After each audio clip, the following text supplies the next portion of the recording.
Hey, my name is Yuri Lowenthal, and you've probably killed me 1,000,000 times in video games. And you're listening to The Gaming Outsider. Happy New Year, Gaming Outsiders. On this week's episode, CB, Alyssa, and I talk about our 2024 resolutions, both gaming and personal. You'll also hear Alyssa's thoughts on a walking sim called the Invincible, and I started Avatar: Frontiers of Pandora. As a special bonus, I was able to sit down with the director and artist for the gear-gated game Cookie Cutter. You won't want to miss it. This is The Gaming Outsider.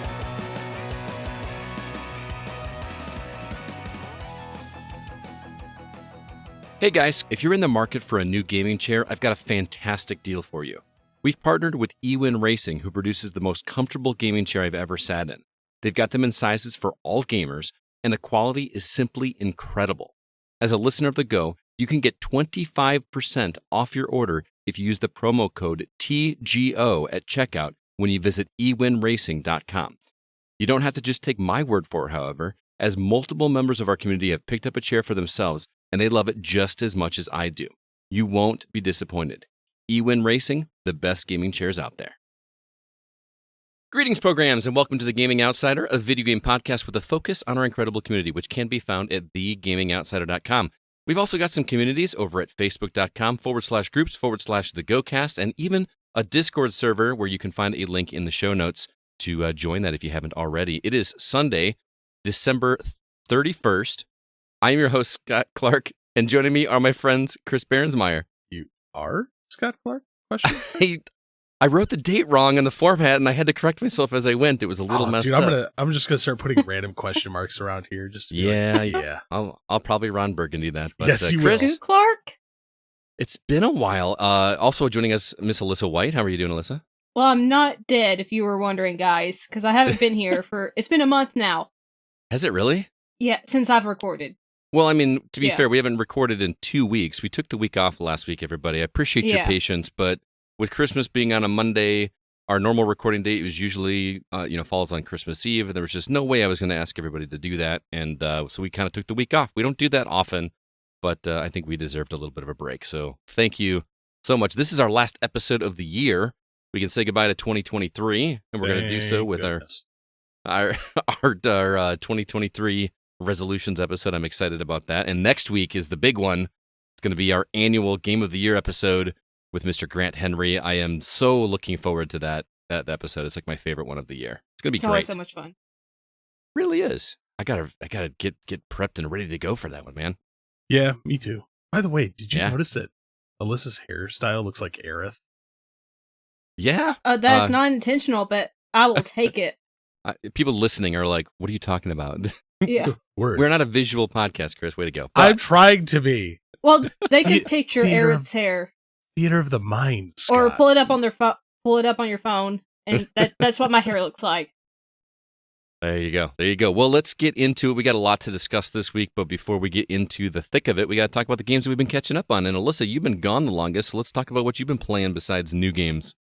Well, pretty much besides trying to finish the review games I have, which are very long. Finally, you play a long game. What's that? Most of your games are like 4 hours long or something, right? Yeah, I've got a 30-hour game and a 50-hour game, and they're both visual novels. So whatever slows you down, right? Because I just caught up to you on reviews. We each have 25 that we've written for the year. We have to split the gold. Do we though? Because you technically have 26 written. We just haven't covered it on the podcast yet. We're covering it this one. I have 26. This will be. You're going to talk about Invincible later this episode, right? Oh yeah. Which is you already wrote the review for that. I haven't counted that one because I don't count it until it's been reviewed on the podcast and on the website. So technically, so I still get the gold. And Zach still gets the bronze. He was very upset about losing bronze. Well, that's the question. Does it count if we haven't reviewed it in both places? Because I don't move it on the spreadsheet to done until it's been reviewed. With a written article. Over your head so you can be like, ha. I just really want to tie her. Editor-in-chief privileges. Look at me go. Right. Hey, speaking of, I released my top 10 video games article, that I do every year, and I totally pulled an editor-in-chief and changed the rules a little bit with my number 9 pick. But stay tuned for that. Alyssa knows what I'm talking about. Yeah. Well, kind of. You just texted me saying you cheated on number 9. I did. So I totally cheated. I have to check it out later. So yeah, if you want to see what my top 10 video games are for the year, head out to our website, thegamingoutsider.com. I have released my top 10 personal favorite games of 2023. Ooh. Hey. And I have a prediction. Is it a roguelike, a roguelite, a roguelite, a roguelite? Pinball, pinball. My number one is not a roguelike. Is it pinball? Pinball did not make my list at all. Thank you very much. Lies. There's pinball hidden in there somewhere. I thought about it, but I don't know. It felt weird putting I don't pinball. know. If it's one you've reviewed, I might have a clue. Yeah, what's your guess for number one? Is it the one you just recently reviewed? Guess you'll have to read and yeah, find out. I gotta look. Anyway, I interrupted you, Alyssa. I apologize. Okay. What games have you been playing? Well, I caught up on a lot on the past 2 weeks. I didn't know if you guys wanted me to go through those or not, because I was supposed to be here for 2 episodes, and I had an infected tooth, and that made me feel bad. So do you want me to go over those really quick, or just the Whatever one? you want. This is your time. Okay, so I beat Spider-Man 2. Took me 31 hours, but I beat it. Had a really good time with it. Enjoyed it thoroughly. Did all the side stuff. Just savored it. Played Toussaint, which I did go onto baby mode because you can turn off, like, your jumps will land. You can turn off missing jumps. Oh, okay. I just wanted a more soothing, peaceful experience, and I also turned off the stamina meter. Gotcha. So I just wanted a climbing adventure. I didn't want to have to worry about, losing my stamina, falling off, that kind of stuff. So I went baby mode on it, but it actually makes the story richer in a way. If you want that, if you want the challenge, keep it on. But if you're looking more for a story, they do have those options for Toussaint. I finished Lake Season's Greetings. Delightful. Delightful DLC.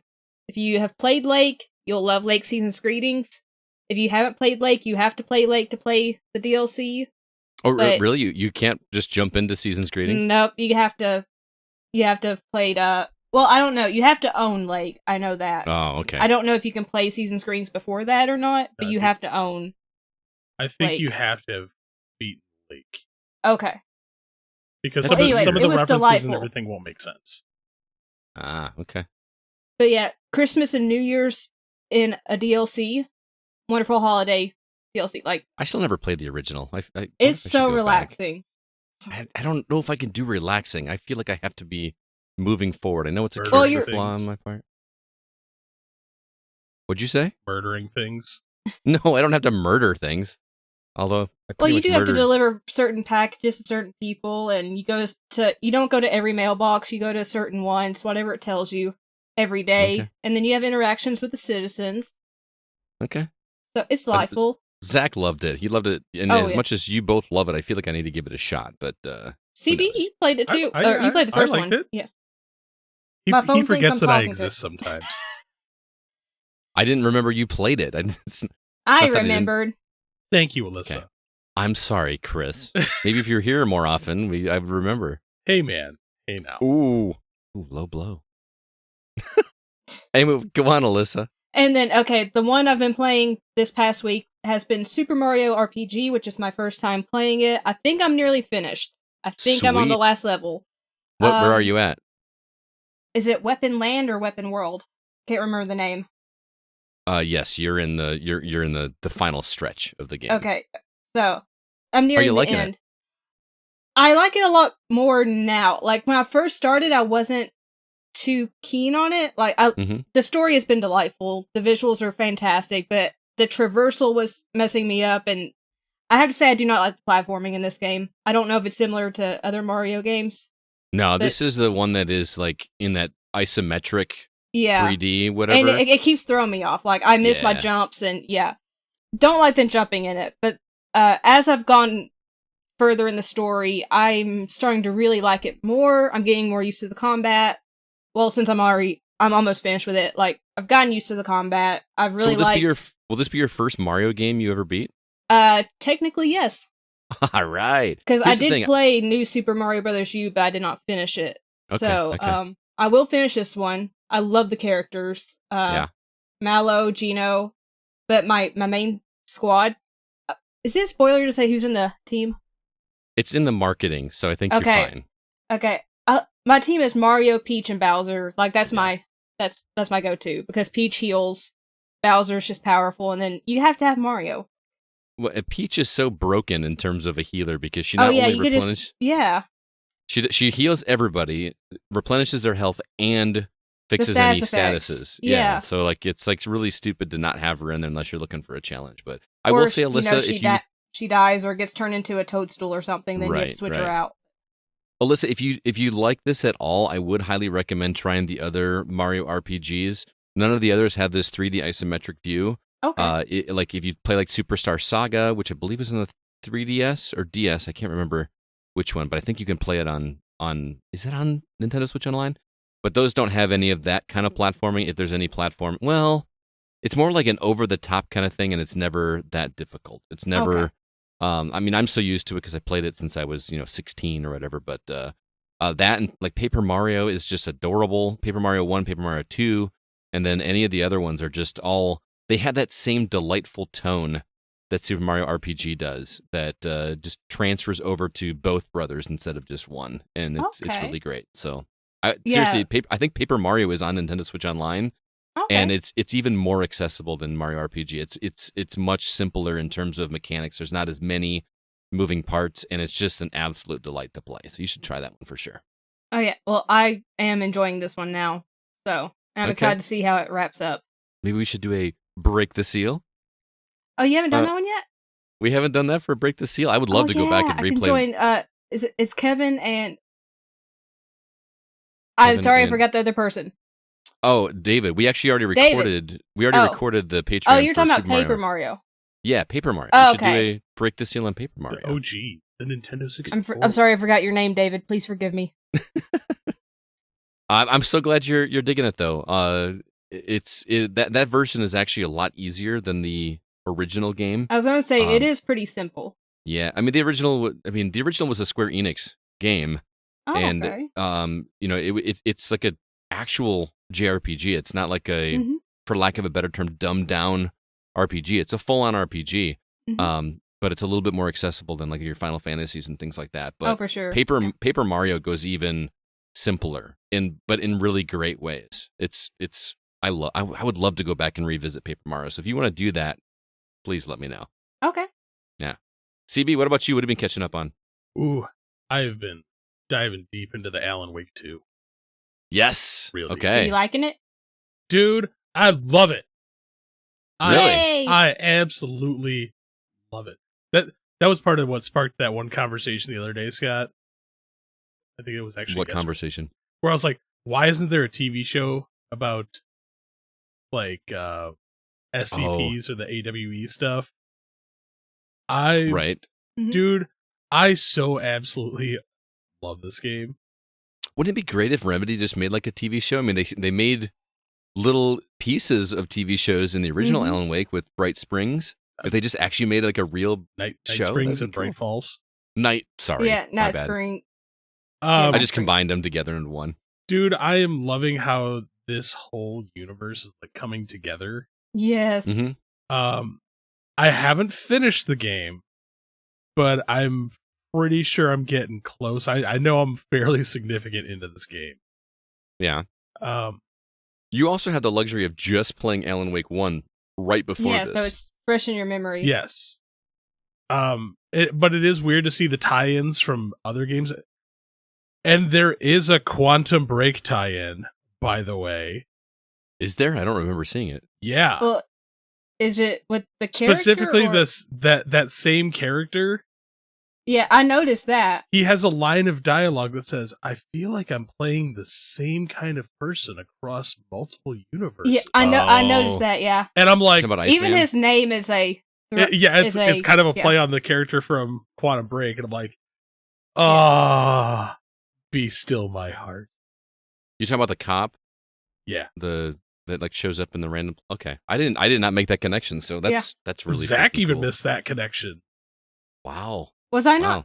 Did I not? I guess I didn't pipe up about that. We didn't talk about it on the spoiler cast for sure.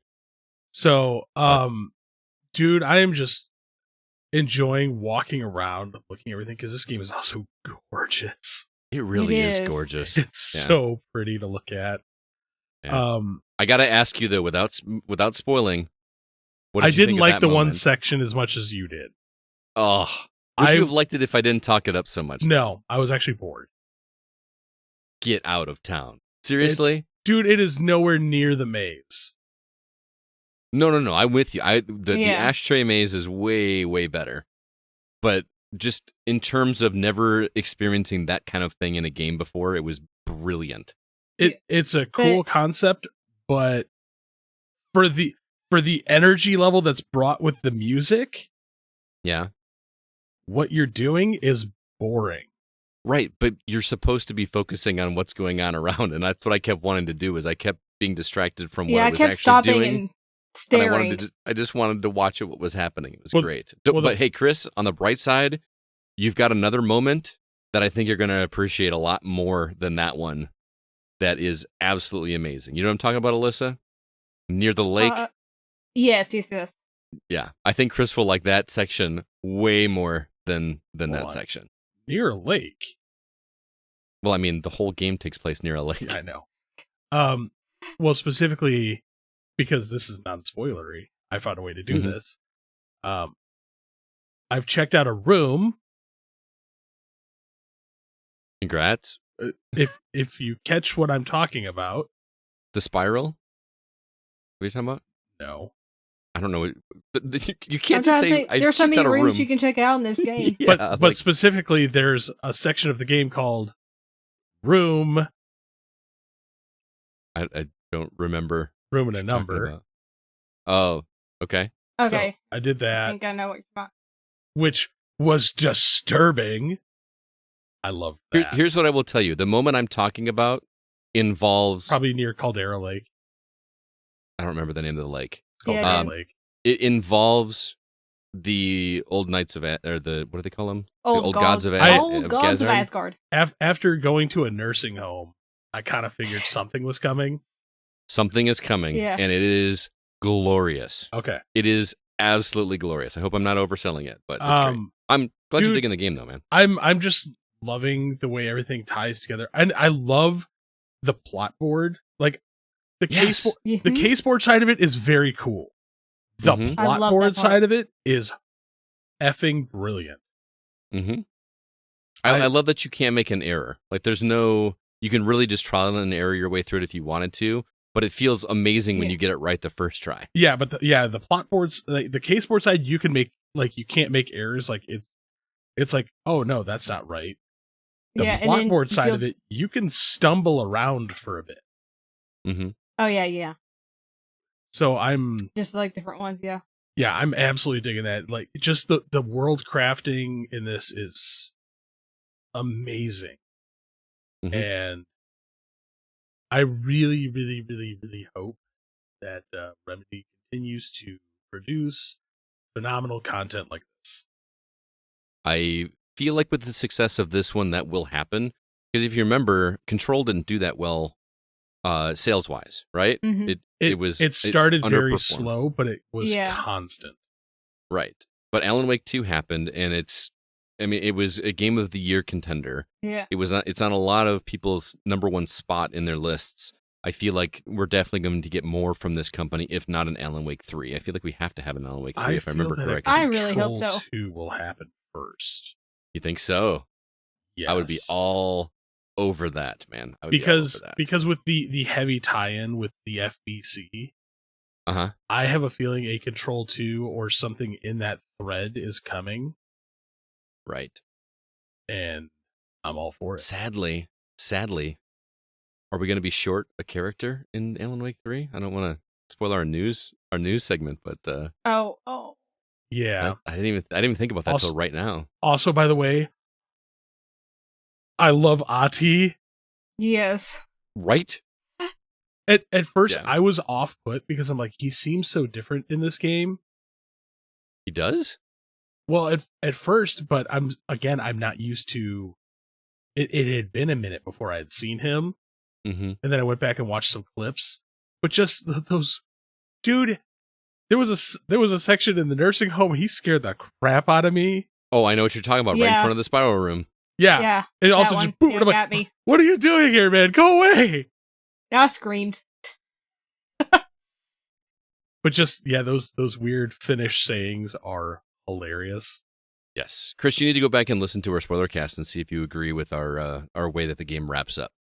Yeah, once It's, once I Once you finish once it. I finish. Well, yeah, once you finish it. for Once sure, I so. finish. I see what you did there. Thank you. All right. Well, I'm glad you're digging it, man. I'm looking forward to hearing what your thoughts at the end of that. As for me, I played some more Pinball M. I've been playing that. I keep trying to beat Doc Samson's scores. He's really good at pinball, and I've only been able to beat a couple of them. So I played a lot of those. I also jumped back into the BioShock remastered. I've been playing it on Switch. I got to Fort Frolic. Okay. I don't know if you guys how long it's been since you guys have been there, but that's the area where you face off against that artist that makes statues of everybody. Oh, yeah. So I want to say I'm about at the halfway point. Yeah, you're right around there. So that game is still pretty good. Everyone complains about the controls of that game, and I don't know if they fixed it for this version, but I'm not having any issues with the controls. It's really good. So the voice acting in that game is so good, especially for how old that game is. It was just Andrew Ryan and everybody is just really. I love listening to the audio logs. I miss That was audio one of my favorite logs, things man. about the game, yeah. I find it frustrating. Like I go around and I pick up an audio log and I want to hear it, but you only have like a fraction of a second to listen to it while you're in game. And if you have another collectibles around you and you press the A button to do it, it's the same button as to pick up stuff. So I keep picking up stuff instead of playing it. So I have to like move my reticle off screen so that I can hold it down to play the thing and then go back. But it's great. I'm looking forward to finishing that one. In January.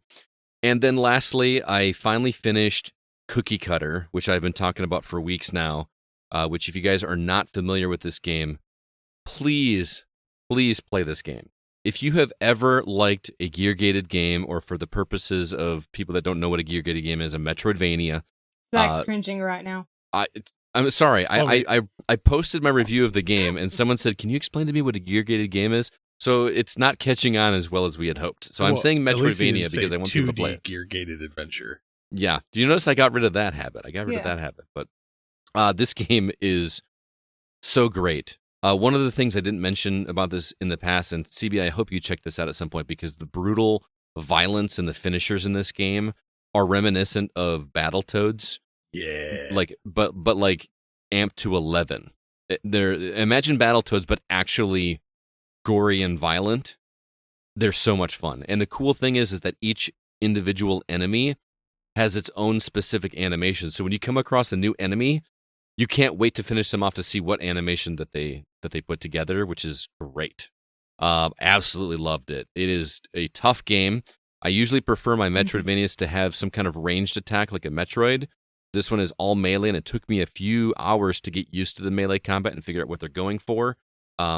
But it's really great. I didn't use the parry system at all. They teach you the parry system at the beginning of the game, and it is so precise that I felt like it was too much of a risk to try to parry, and I just wound up just attacking everybody instead. So if you do play the game and you can't get the parry timing down, don't fret. You don't have to use it. You can get through the game just fine without it. So the story is shockingly good. They do something very bold at the end that I did not see coming. And I won't spoil it, obviously, for obvious reasons. But and there's what do you call it, like an after credit scene that is super intriguing. So I get a feeling we're going to have another one, but I need this game to sell well so we do get another one, because this game is glorious. I absolutely love this game. There's even references. There's little references to classic games painted on the walls in this world. There's a reference to a Zelda game. There's a reference to Battletoads. There's a reference to Mario. You can tell that the developers clearly had a love for classic games that we grew up with, and it oozes in this game that is full of this punk rock attitude.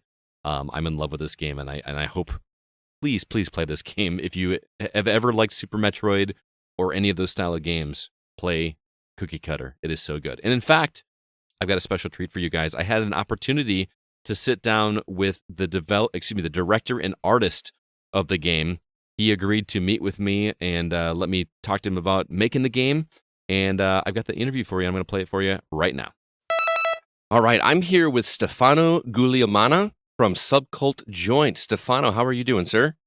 Super fine, my man. How are you? I'm doing well. Thank you so much for stopping by to talk to us about Cookie Cutter. I have been excited to get a chance to sit down and do this. You are the director and artist over at Subcult Joint for Cookie Cutter, and I have been singing this game's praises for a couple weeks now.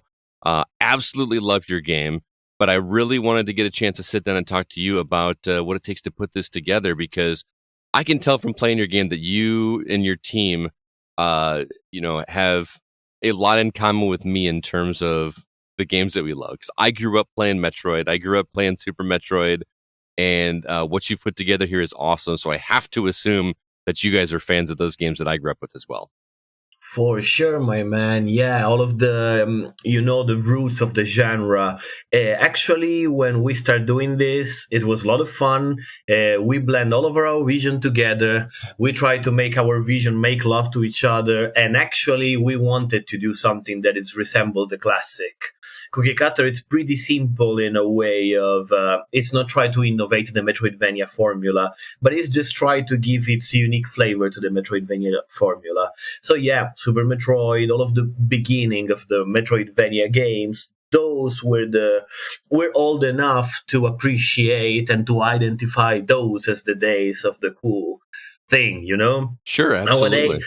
Nowadays, it's pretty common to blend the Metroidvania with the roguelike, Souls-like games, and that's really cool. But we try to come out with another things, with another formula. So yeah, that was the idea since the beginning. Yeah. Well, you've done well, man. You've succeeded admirably, because this is definitely a game that feels comfortable in that it feels like something like the genre feels comfortable, but you've done something completely unique here. And I haven't finished it yet. I'm probably about halfway through it, but I am absolutely enjoying the hell out of this game. So everybody's heard me pitch this game, but I want to, if you don't mind, let our audience know exactly what this game is from your perspective, just to sell them on it, because I've been trying like crazy to get people to play this game. But what is Cookie Cutter? Okay, we identify Cookie Cutter as a techno pop punk, diesel punk kind of Metroidvania. The game is heavily inspired by music and by animes and cartoon and all of the media that make our life, that identify our life. Mainly is the story of Denzel, an android with a human AI, with a human souls, that is looking back for revenge. That is starting a journey of love and revenge to find her lover and her creator. But this is just the context, the save the princess context, to tell a larger story, a story about a planet, an alien entity called the Void, a planet called the Megastructure, and to tell all of the story inside of the Megastructure. It was an exercise in style for us to try to come out with a narrative that will be engaging. The idea was to bring you to another world, to a different dimension, to something really, really far away, and to try to, portray this world in the best way possible, but at the same time make it pretty punk rockish. Mm-hmm. I imagine Cookie Cutter as an urban tale. The language, the way that the character talks, the language of the entire game, I think it's pretty urban. And so we mix all of these elements together in a really wild way, and we try to come out with a Cookie Cutter formula. And I'm pretty happy about what it came out. I'm really proud of it. You should be proud of it. This game is slowly creeping up my list of top games for 2023. I am blown away the more I get through it, just how well the pacing is done. This is something I've talked about on the show, but I never feel lost. That is one of the things that I always struggle with a lot of games in this genre, is that there's so many moments where I don't know where to go next, or I feel like I have to backtrack. And the way that you've designed this is just brilliant in that there's never a question. I feel like I'm always moving forward. What did you do to get that secret sauce to make that feel so awesome? The keyword was to talk with the team and to have clear the idea that let's make a pop Metroidvania. Like a Metroidvania, but a pop song. Let's make something enjoyable. Let's make something easy. Let's put the markers on the map that tells you where to go. Let's make the story that it's on layers. If you want to understand it more, you can read more, but if you want to understand it less and just know the core about the game, you will know about it. Let's make it pop punk. So that was the idea. You will have the marker with the goal and your objective. It's always there. We don't hold you by hand to tell you, you need to go there. We show you the position and you find a way to go there. But yeah, the idea was let's make it enjoyable. While all other competitor and all other modern game try to give you a frustrating experience. And I love frustrating games like Dark Souls. Nothing against it. But we try to go into a different way. Let's come with a fresh idea and with a simple things. Let's do again a pop punk song. Something that you can enjoy, but with flavor. That's a really interesting way to put it, especially since you're comparing it to a pop punk song, but the tone of the game is much darker than a pop punk song.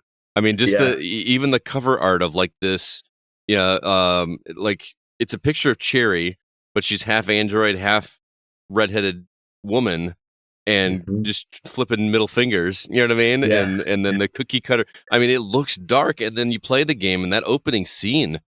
The opening scene when your creator is taken away is one of the most brutal introductions to a game in this genre I've ever seen, and then the kill animations are just are brutal.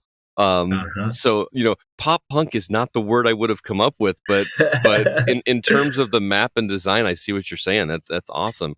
But I want to hear you talk about the reason for making that tone so dark and so violent.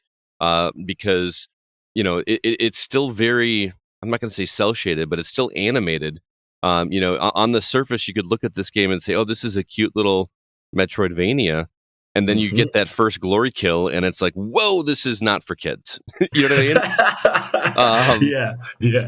So talk a little bit about that and the decision for doing that, if you don't mind. Okay, there is a lot to talk in here. I will try to be clear as much as possible and to give you a little bit of the entire vision of it. First thing first, I really love to combine extremes. So we came out with a visual style that is pretty pop, American, Scott Pilgrim, Rick and Morty kind of formula that if you look at it, you'd think, okay, this is a really cartoony game. But at the same time, we blend that one with extreme violence because I talk about me, but there's all of the vision of the team. But I was the one coming with the seed of the idea that the rest of the team make it grow and everything. I grew up with really violent manga, really violent comic book. And so since I'm a kid, I'm used to, dismembered bodies, blood, squirting blood, and all of that stuff. So for me, it was really normal to have that process that your main protagonist will bleed a lot and their intestines come out. And it's stylish, It's like portray violence in a stylish way to make it spectacular. Nothing more than that. If you look at it, you can consider it, this is too f***ed up. But if you think about how some people portray violence, it's just a way to spectacularize, just to tell a story, nothing more than that. And right. The reason why I'm really proud that the people perceive the intro in a really strong way, because it's a narrative experience, the one that if you want people to empathize with your main character, you need to make something f***ed up happen to your character. So that will trigger emphasis to people. They will emphasize with your character. This is a really standard narrative technique. And doing that to your main character, bring away her love and kill her in that so brutal way, I really hope that was enough to build in people the will of revenge, to try to make this character winning against those people who mistreated her so badly.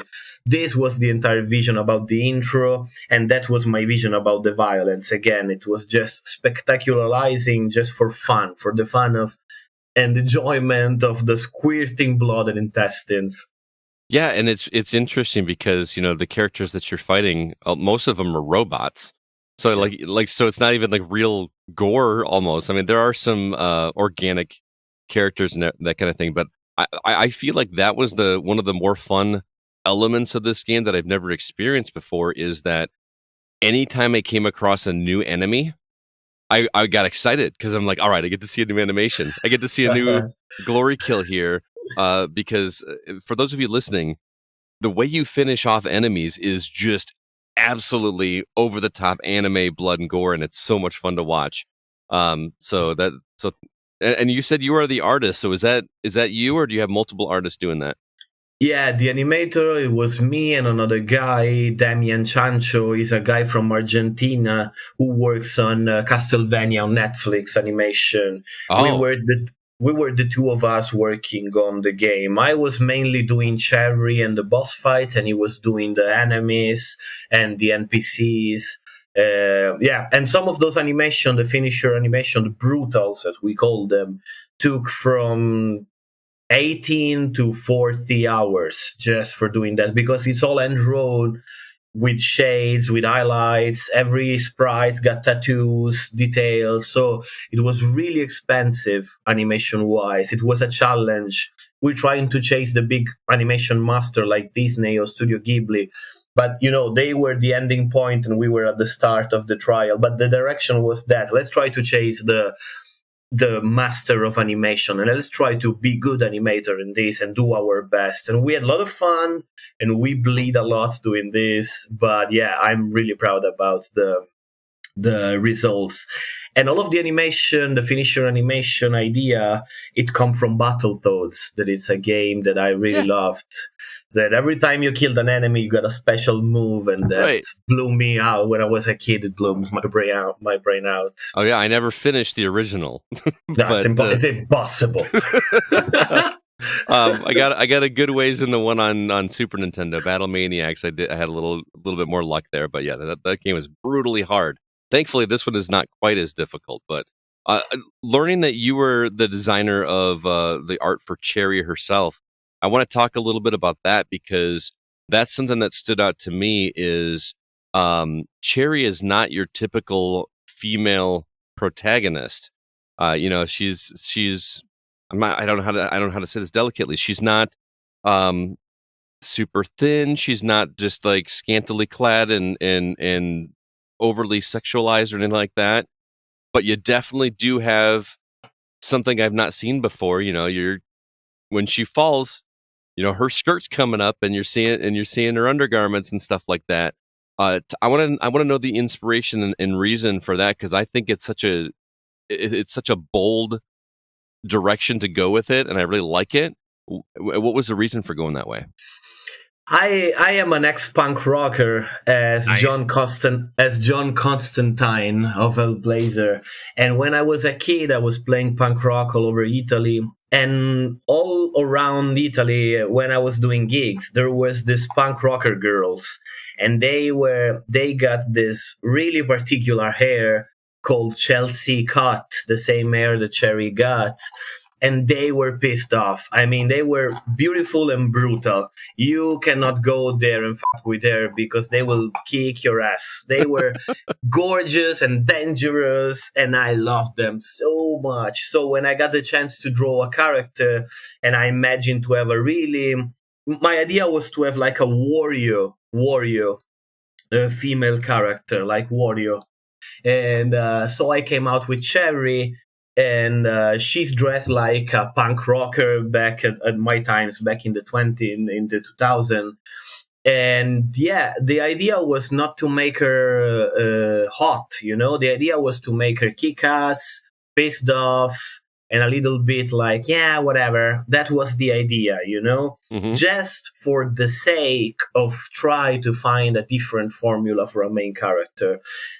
People was thinking everything when we showed Cherry. They were thinking that we were feminist, extremist group that want to destroy the patriarchy with a new model of beauty.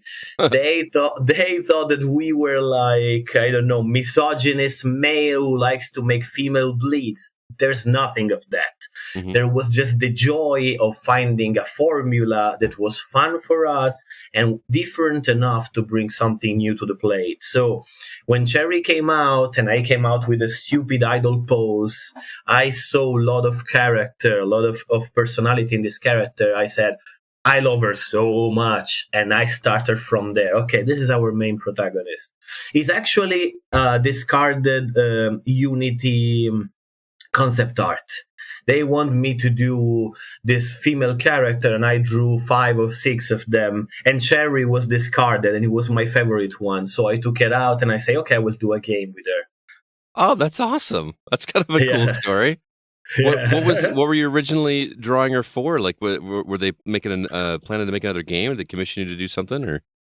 I work at Unity. I'm a full-time employee at Unity in Brighton in UK. And this character was a replacement for a project called 2D Game Kit.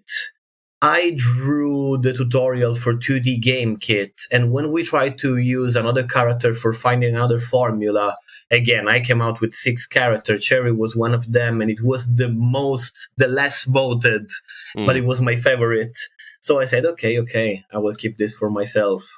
I love the character design, man. I think she's great. I love that she's different from anything else. And like you said, the idle animation where she kind of stands there with one hand on her hip and just kind of like has this look of like, are we going? Are we doing this? That's pretty cool.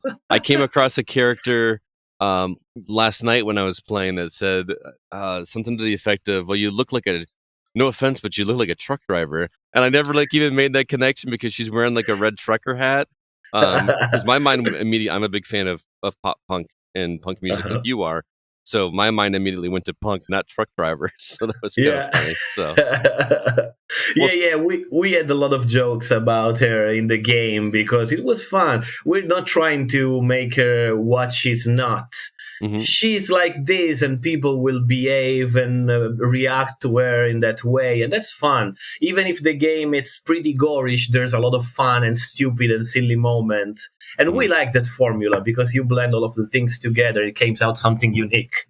Yeah, I'm in love with the game, dude. It's so much fun, so much fun. So kudos to you and your team. Please do me a favor and pass on my congrats and thanks to everybody for putting this together, because as soon as I saw this trailer, I was like, I have to play this game. Actually, one of our community members reached out to me and said, Scott, I just discovered this game. Please tell me you're going to review it for the Gaming Outsider. I need to know if this is good. And it surpassed my expectations even as much as I saw that trailer the first time. So kudos to you guys. Wow. It's incredible. I'm so happy about it. Wow. So what's next for you guys and the rest of the team over at Subcult Joint? Anything in the works? Anything in the future that you can talk about?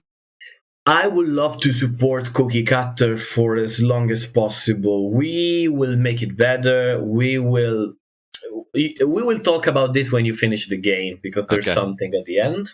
All right. But let's say that I'm already taking all of the feedback from the community and fixing the game. As soon as they show me something on Twitter, I already fixed it. And they appreciate this, and I love this, to have this communication with them.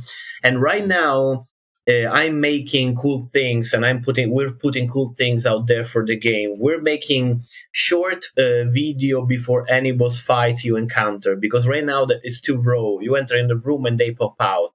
Mm-hmm. So right now I'm working on short video. So you enter and there's this fast sequence that show them in a really cool way. We implemented a combo counter, and we will give you a patch for free. We will give you the ultra wide ultra wide feature. We will give you the vibration on the controller, and when we finish we will give you the chances to remove the UI from enemy or remove the numbers. We will do little things that can improve your experience, and from there I still need to talk with the publisher about this, but I would love to releases not kind of small DLC like monthly, like it's a comic book that makes the story progress slowly. So it would be cool. I don't know, it's an idea. We're brainstorming, nothing official here. But it will be cool if I can continue working on Cookie Cutter, releasing periodically, monthly or bi-monthly content that allows you to progress the story, to discover a new area, because the journey of Cookie Cutter is not a finish with this game. So yeah, I will, to answer your question, I will support the game for as longer as I'm able to, as I'm consent to. If people like it enough, we have a lot to say about the game. We still have a lot to say and a lot to show you. So let's see. Oh, awesome, man. Well, Stefano, I know you were on vacation, so I'm going to let you go. Number one, thank you for coming and talking to me on your vacation. That's insane. I didn't realize that when you first agreed to come talk to me. But so thanks for being here, man, and talking with us. And thanks for making the game. I'm looking forward to seeing what you guys keep doing with Cookie Cutter, and I wish you guys all the best of luck on the sales. Thank you so much, Scott. It was an honor to talk with you. Thank you again for these chances. And yeah, you will be the first one to know what will come next. Awesome. I will let our community know as soon as any news comes out, man. Well, thanks so much, man. We'll catch you next time, okay? Bye-bye, my man. See ya. And there you have it. Thank you so much to Stefano for coming and talking to me. That was a really great conversation. Hope you guys enjoyed that as much as I did. But now it's time for us to jump into the week's news.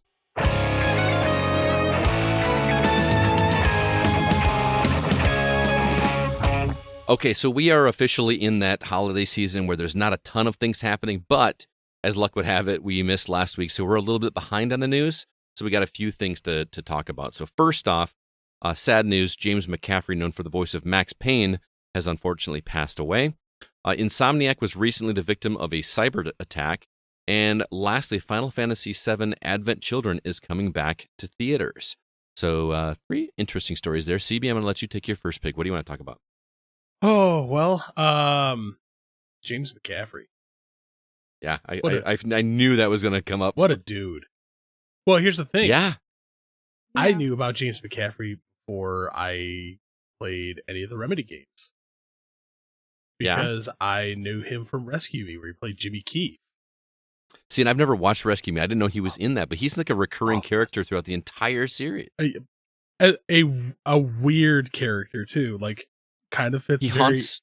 Was that the show Dennis with Dennis Leary's- Leary? Yeah. Yeah. Dennis Leary. I was too young to watch it at the time.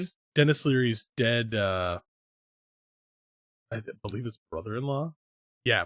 Yeah, he haunts Or his dead brother, his like- visions of him or something, right? Yeah. But it's funny. Well, not funny, but the character, he's a character who died on 9/11, but the only remnant they found of him was his finger. So whenever you see his character in show, he's got a piece of duct tape wrapped over that finger. Oh, that's kind of clever. Yeah, it is. So the entire run of the show, like he's always like moving his hands, and you just see this piece of duct tape, and I'm like, that's so weird. But man, that show was phenomenal. I've never seen Rescue Me. You I like should- Dennis Leary, though. You should really watch it because that show actually has a pretty stellar cast. Does it? Yeah. Dennis Leary does a good job. There's a lot of those, the type of actor that you will see and be like, I know him from somewhere else. Okay. But that's like almost the entire cast. You're going to sit here and be like, I know him. I feel like Rescue Me has one of the most interesting title cards for the show when they're like advertising it. If you're watching it, like I remember seeing Hulu. those ads on when it came out on cable. I think Yeah, it was the same time when Lost was out. I don't know. I remember my parents would not let me watch Rescue Me, but my mom was like, "Let's watch Lost, Alyssa." I'm like, "Oh yeah, sure. I think this is the same rating as the other one, but okay." I just remember like the image of Dennis Leary like screaming. Yeah. Obviously you can't hear him, but he's like, it's like a profile of him screaming, and he's clearly has no shirt on, He just looks like a tortured character. And I just wanted to. I've been intrigued to watch it ever since seeing that, but obviously I haven't. I will warn anybody who's not watched it. It deals with some very, very dark themes. Okay. So Alyssa's and it gets added to Alyssa's list. Yeah. Ooh, there's a few episodes that made me cry. So dude, there's some tough moments. But yes, James McCaffrey, also known in the video game world as the voice of Max Payne, Zachariah Trench in Control. He was also in Alone in the Dark. Like he's been in a lot. He was 65 years old. He had been diagnosed with multiple myeloma, which is a form of blood cancer. Lots of small roles throughout his TV career. Law and Order, Swift Justice, Madam Secretary, even Jessica Jones. So some more recent stuff. Mm-hmm. Film roles. Truth About Cats and Dogs. I did not like that movie. So I think I watched that when I was is that a kid's movie? Or am I thinking of a different movie? It's a rom-com. I'm thinking about cats and dogs. Yes. Yeah. Never mind. Wrong movie. But yeah, he was in all 7 seasons of Rescue Me. But there's a quote from McCaffrey that we have here. I'm not a big fan of video games, and I never have been. The first time I did Max Payne, it was like 6 hours a day in a sound booth, and it was about 400 pages of script. A lot. But I've never seen it, I've never played it, and I have no desire to. I lack the proper appreciation for video games. I love the way he phrased that. Mm-hmm. You know what I mean? Because instead of like dogging on video games, he said, I don't have the appreciation. He put the onus on him. You know, that he didn't appreciate it, but that doesn't mean that what he was working on was any less important than film or TV. I just really appreciated that quote. Yes. Yeah. But yes, also known for his roles in both Alan Wake as Thomas Zane and Alex Casey, but it seems like he was just basically in almost every Remedy game. Yeah. Yeah. And that brings up the question, like, what's going to happen? Because Alex Casey either is or isn't still around, you know, after Alan Wake 2. I mean, they could always recast since they use Sam Lake as the face, but they would have to get someone that sounds extremely similar. That feels like a very specific voice. Yeah, which would be difficult. I mean, I understand that AI is a thing. I hope they don't use AI to recreate that. Yeah, I hope if somebody can mimic that, I'd be really impressed because that seems like a very unique voice. But well, I mean, I really wish Zach were here because I feel like Zach is most would. bummed about this story because Max Payne is one of his holy grails in the video game world. So for sure. Yeah, well, I mean, his characters are such a linchpin in that universe too. Mm-hmm. Yep. So agreed. Well, I don't want to dwell too much on sad news with it being the end of the year and trying to get excited for New Year's. But Alyssa, what story do you want to talk about? More sad news. Okay, great. Insomniac was recently the victim of a cyber attack. Hackers demanded 50 BTC, which is roughly $2 million. The ransom was not paid, and 1.67 terabytes of data was released to the public, which included personal information on employees, including passport scans, videos and images of the upcoming Wolverine game. Were you going to say something, Scott? No, I was just saying the fact that they get passport scans. Yeah, that's... I mean, that hurts a lot. It does. And they also leaked Insomniac's release schedule up to 2030. Also, why does a company have their passport scans? Is that normal for companies to have a scan of your passport? No, actually. No, it's not. I was going to say, it doesn't seem normal, but... But I'm also wondering, because they are kind of an international company dealing with things like that, like, hey, we need a scan of your passport so we can reimburse travel expenses overseas.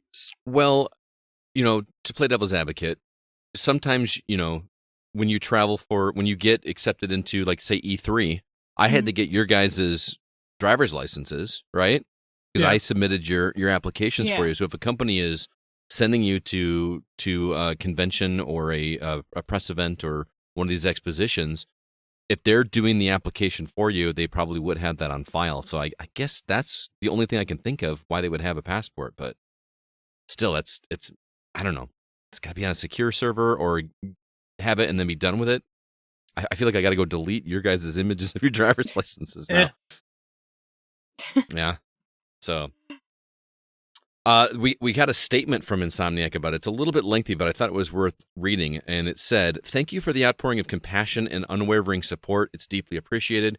We're both saddened and angered about the recent criminal cyber attack on our studio and the emotional toll it's taken on our dev team. We focused inwardly for the last several days to support each other.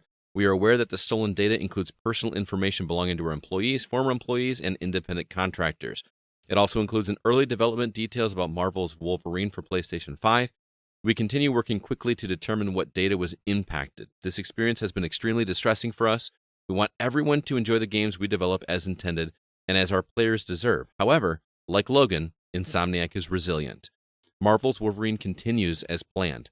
The game is in early production and will no doubt greatly evolve throughout development, as do all of our plans. While we appreciate everyone's enthusiasm, we will share official information about Marvel's Wolverine when the time is right. On behalf of everyone here at Insomniac, thank you for your ongoing support during this challenging time." End quote. So I thought that was a pretty classy way to handle it. But I wanted to bring up your guys' thoughts about the outpouring of support for Insomniac, which I don't think is a bad thing by any means. But it's kind of interesting that this one, everybody is like, this is a terrible thing. We're not going to report on this. We are not going to share the screenshots and videos of Wolverine. We are not going, all this and that. But back when GTA 5 leaked, Oh yeah, they were just chomping Oh at the yeah. bit. nobody had an issue with it. What's the difference? And I feel like, I don't know if you guys have seen any of the footage from the Wolverine game. I did accidentally. I didn't mean to. Somebody shared it with me on social media, and I didn't know what it was. Clicked on it and watched it. I feel like that's a positive. What I saw made me really excited for what that game is going to be. Whereas if you remember back in the GTA, I'm sorry, I said 5. I meant GTA 6. Mhm. When that early pre-alpha footage was shown, everybody was freaking out and saying this is going to be terrible and this is awful because it was so early, and there was this worry about those images and videos detracting from the excitement for that game, which clearly was a farce because that is the most viewed YouTube video in forever, whatever. But what do you guys think? Why is everyone? Is it because of the personal information by employees that was done here, or the fanboys are saying because it's a Sony game? The other one was an everybody game. So I don't know. How do you guys feel? Well, the personal information does seem like, yeah, people don't want to touch that because if you like, hey, look, I'm sharing this personal information, then you're liable as well. For sure. But as far nobody's as sharing that, the reporters aren't sharing that. The reporters don't have access to that information. All they have access to is the fact that it happened, right? not necessarily, because if you dig deep enough and know the places to look, you could probably find some of the information. Okay. Well, that seems unethical from a journalistic standpoint. If you're doing Yes, that, then you because are a every scumbag. journalist is Mhm. completely on board and ethical. Yeah. CB Hey. has a point. Squeaky clean here. Hey, I'm Yeah, not we got it. disagreeing. I'm not disagreeing. I'm just saying that there are a lot of news sources that are like, oh yeah, screw it, we'll show it. Mhm. But yeah, I definitely feel that there's a lot of outpouring because they're like, oh, well, it's only one company that was attacked, and I hate fanboyism. We'll just say that. That's all you're going to say? I don't understand what you mean by that. Well, you already know how I feel about locking content behind walls. Mm-hmm. I hate exclusives. I think it's dumb on both sides. Like, to me, the only people that should have exclusives are Nintendo, just because they're Nintendo. That's what they do. Like, Don't get me wrong. I'd love to have some Mario on Xbox. I would I'm just too, saying. but I mean, when you have famous properties, like Marvel properties specifically, that are only available to a select few, that irritates me. Mm-hmm. And when I look at the list of games that are potentially in development, I'm like, oh look, Marvel. That irritates. No, but how does it pertain to this? Do you think that this is because they're Sony thing, or do you think that this is more of the personal data. It's more the personal data because nobody wants to touch that. But it doesn't make any sense to me. Because unless you're being a scumbag reporter that's digging deep and looking for that kind of stuff, then you're not going to have access to that. You're just going to report that this information was stolen, and let's feel sorry for Insomniac. I'm okay with that. Because, okay, first off, if you're stealing company data, like you stole company data, you got passport and ID scans, things like that. So you essentially got addresses and like names and addresses and passport numbers and driver's license numbers. Sure. They're not all celebrities. There's no juicy tidbits to be had here. It's not about having a celebrity status. No, that's the media, man. If there's no juicy tidbits, who cares? So you're saying they're using that as a way to take the high road? Oh, without a doubt. Because I guarantee you, if they like, oh yeah, man, we hacked into Paramount and we got all the names, addresses, and phone numbers of every A-list celebrity, that stuff would be all over the internet in a minute. But versus Joe Schmo, computer programmer, yay! Okay, so let me rephrase the question because I feel like I'm not getting my question across.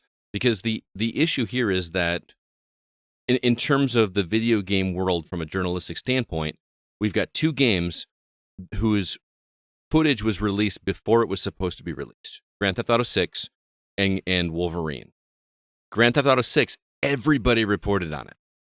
But Wolverine, people are taking the high road and saying, we are not going to show this footage. To admittedly have gone through the data to find things like this, you have to be, oh yeah, I potentially looked at some people's private information. So you're saying that all of this information was lumped in together, and if you saw the footage, you probably also had access to. Yeah, so you're admitting stuff. like, is that the case? Yeah, like you're admitting I had it because, like I'm saying, if it was just the personal information, more than likely they'd be like, oh yeah, personal information was leaked. We're not going to share that. But you notice like none of that information is currently out available ready on the internet. There are some videos of the Wolverine stuff. Did you guys see either? I didn't look at it, no. No, because I had no interest in the story. I'm like, yeah, some people did something really scummy, and I don't care. Mm-hmm. But if it was just personal, like what I'm saying is, if it was like just personal information of celebrities, people would have been going gaga for it. But because so, what's the difference here? Just because it's people that regular in their minds don't matter?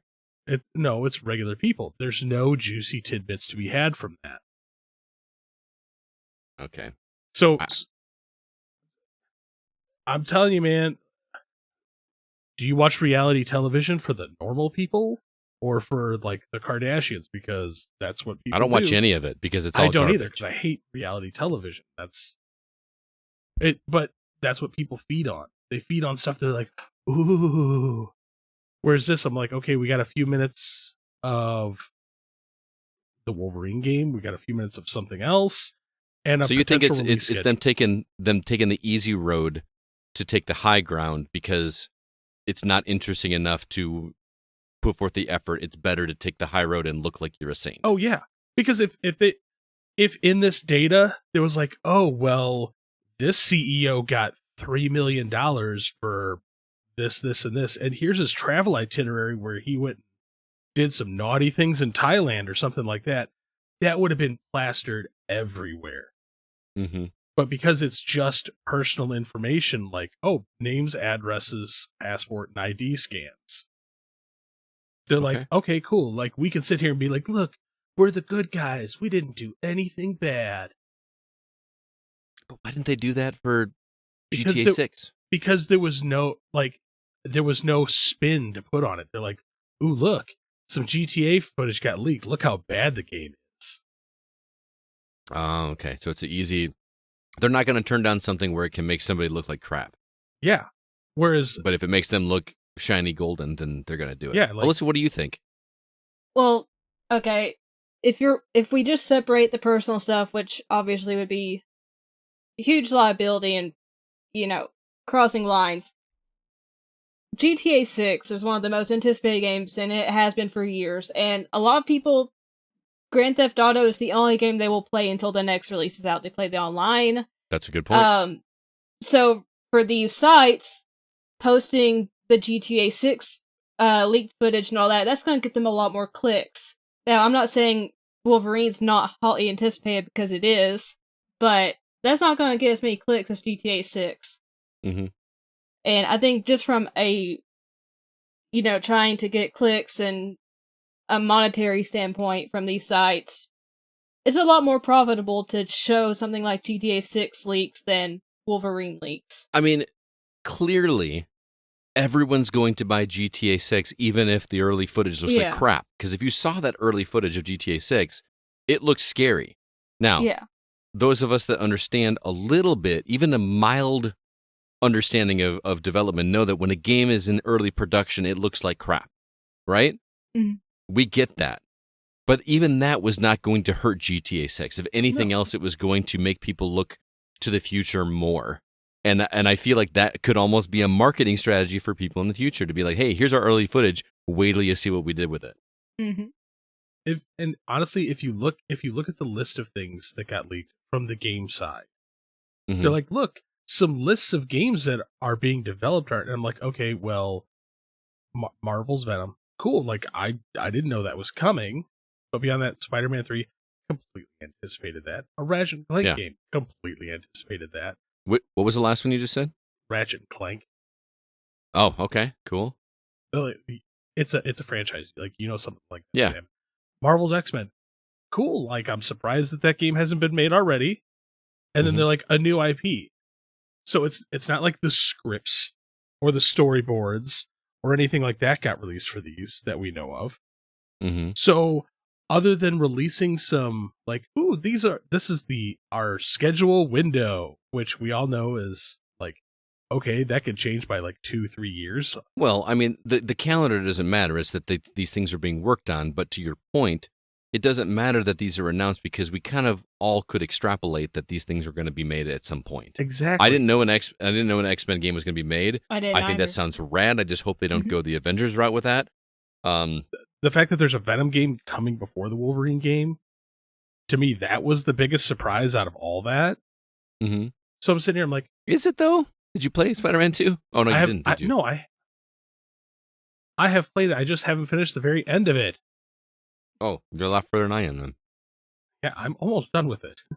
Okay. So, all right, fair enough. but again, like it's not like major story beats or synopsis or all that got released. So it's easy for these reporters. So it's easy, like, oh look, here's the Wolverine footage that got leaked, and like there was some games titles that got released, but other than that, nothing else bad happened here, folks. So we're not gonna share anything with you, and we're the good guys. Believe us. Okay. All right. I mean, we're not.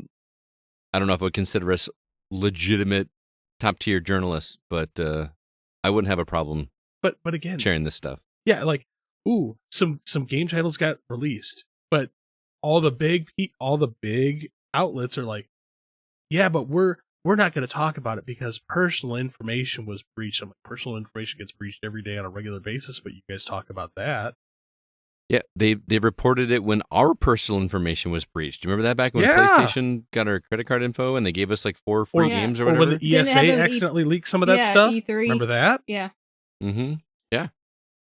So what makes this one different? Is it, and that's the question, is that there's a lot of people, again, fanboys, that are speculating that because it's a Sony-only property, reporters are being more, favorite. Yeah. And I don't know if I believe that. No. As much as I think that a lot of reporters don't have integrity, that feels really like a dumb stance.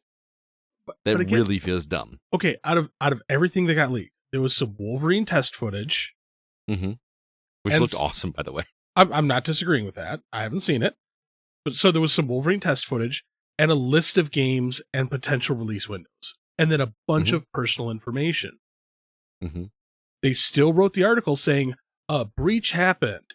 Oh, some games got released, some test footage, and a bunch of personal information, but we're not going to talk about it because we don't want to seem like the bad guys. I'm like, It's because you have nothing to show. Okay. There's some test footage, which you just posted, some game titles, which you just posted, and So a they bunch did of post all that stuff. A lot of them did. I just looked it up. The tweets I was reading were saying that they weren't going to report on any of it because of the situation. Because clearly they were lying. But no. Here's the thing: because there's nothing to report on other than some test footage and some game titles and a bunch of personal information. I'd say that test footage is worth reporting because, like, I feel like a lot of people want to see that. Well, at the same time, the majority of the data packet was personal information. Yeah. Okay. So they're like, other than this small segment of test footage and a bunch of personal information, like, we're still going to show you the test footage right here. Look, like, there's a link. Go look at it. But we're not going to talk about anything else. Right. So they still got their clicks. Yeah, I guess, but I mean, they're still going to get their.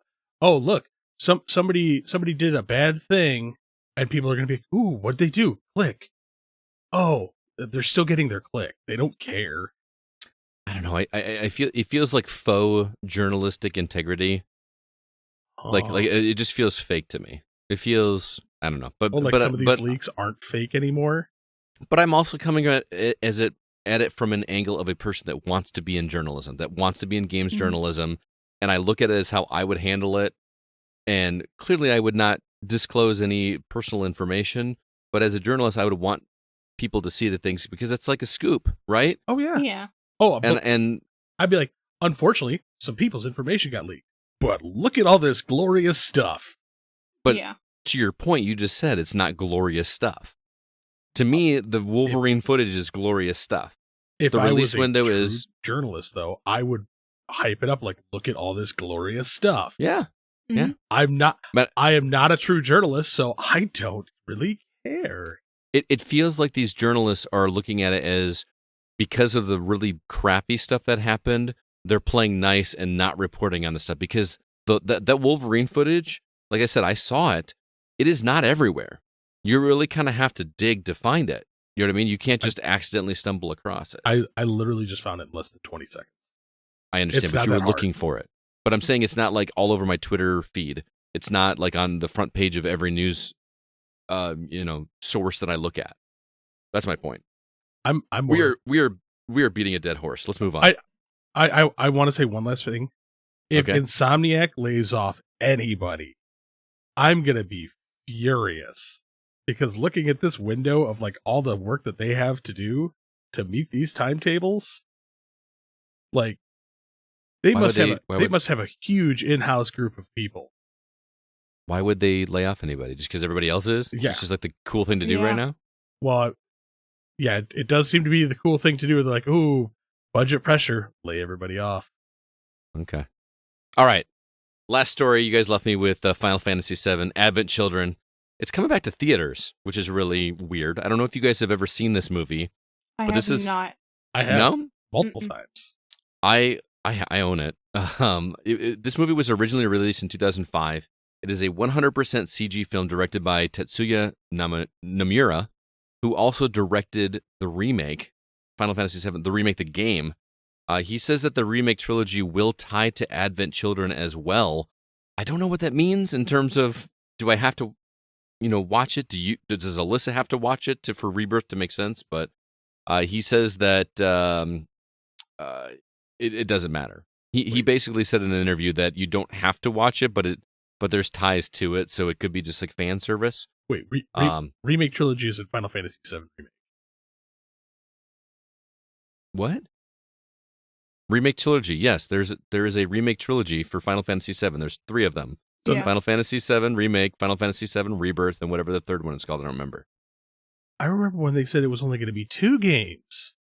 Now it's 3? Yeah, it's 3 now. It's been 3 forever. What are you talking about? I only remember being 2. Because I remember... I also recall them saying 2, but then it switched to 3 along the way. I don't remember when it switched to 3. Like, maybe I'm having a Mandela effect moment here, but I vaguely remember it was 2. I don't remember 2. I remember it being 3 all the time, but so, it could be... I remember both, so... Just another... This is great journalism right here, guys. I'm sorry, We all man. have different opinions. This is a conversation amongst friends. This is what podcasts are for. Sure. This isn't just journalism. This is podcasting, sir. Get it right. Anyway, the movie is coming to the U.S. on the 21st, but no word on how long it will be in theaters or which theaters it's coming to. And then Final Fantasy Rebirth, which we are all looking forward to, releases on February 29th on PS5 only. What do you guys think? You guys going to go to the theater to see this? I mean, I'm probably not going to go to the theater because I have issues going to the theater. I do want to watch the movie, though. So I'll find a way to watch it. Well, I have it on iTunes or Apple, whatever. I can share it with you if you want to watch it. That'd be cool. I'll probably go just for one stupid simple reason. So I can have a ticket. So you can dress up like Aerith? Nope. So I have a ticket stub that says February 29th. Why? Leap year. Oh. Okay. You guys just now caught that. I forgot about leap year. Yeah, because there is no regular February 29th. Every 4 years. I don't know why that just skipped my mind. Yeah. Well, let me know if you don't, CB, because I feel like that would be a fun thing for us to get together and just watch together, because I have it on Apple, so we could. I keep toying with watching it, but I remember not liking it. I remember thinking it looked stunningly gorgeous for the time, but the story made the story from the game make even less sense than the game did. So I remember just thinking it was a visual masterpiece and nothing story related, which that's why I played Final Fantasy VII. I just started rewatching that the other day. Oh my God, why it's so bad? That movie looks better than I remember it looking. It looks don't good, get me but wrong. It's still bad. I don't understand the story, but I'll come back to that after I rewatch it. But anyway, I thought that was an interesting story. Final Fantasy VII Advent Children. If you haven't seen it, it's a lot of fun to watch. The fights are pretty cool, but it'll be really cool on a big screen to see those fights. You think so? Oh, man, yeah. You're kind of selling me. You're kind of selling me a little bit, man. Just in IMAX. It's not going to be an IMAX. Let's be honest. Come on. We could They're rent not gonna put we that- could rent the IMAX theater out for the day.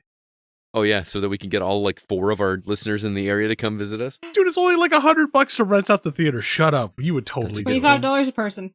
That would be fun. We actually should do that. That'd be fun.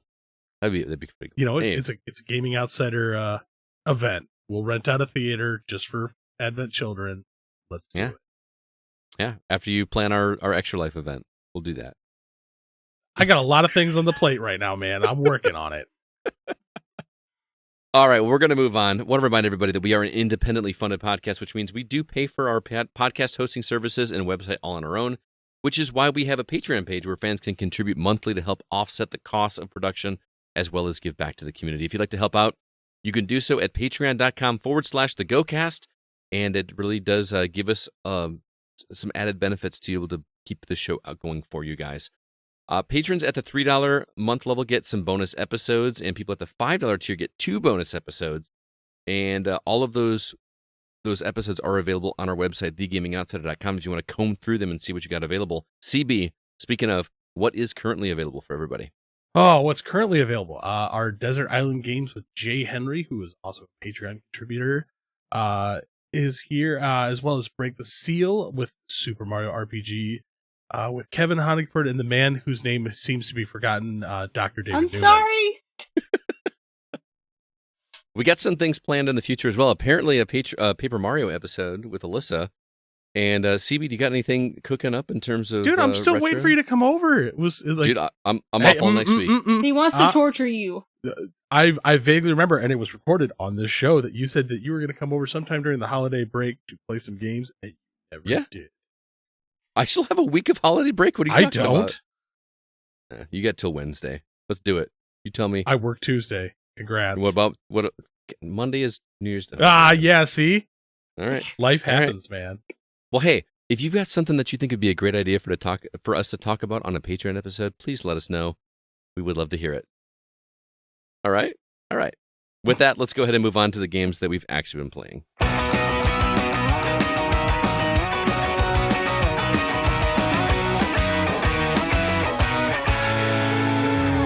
All right, so what we've got coming for new releases this week, not much. War Hospital coming to PS5, Xbox X, and Series consoles on PC, January 11th, and then Momodora Moonlit Farewell on PC, January 11th. Either of these Trigger guys?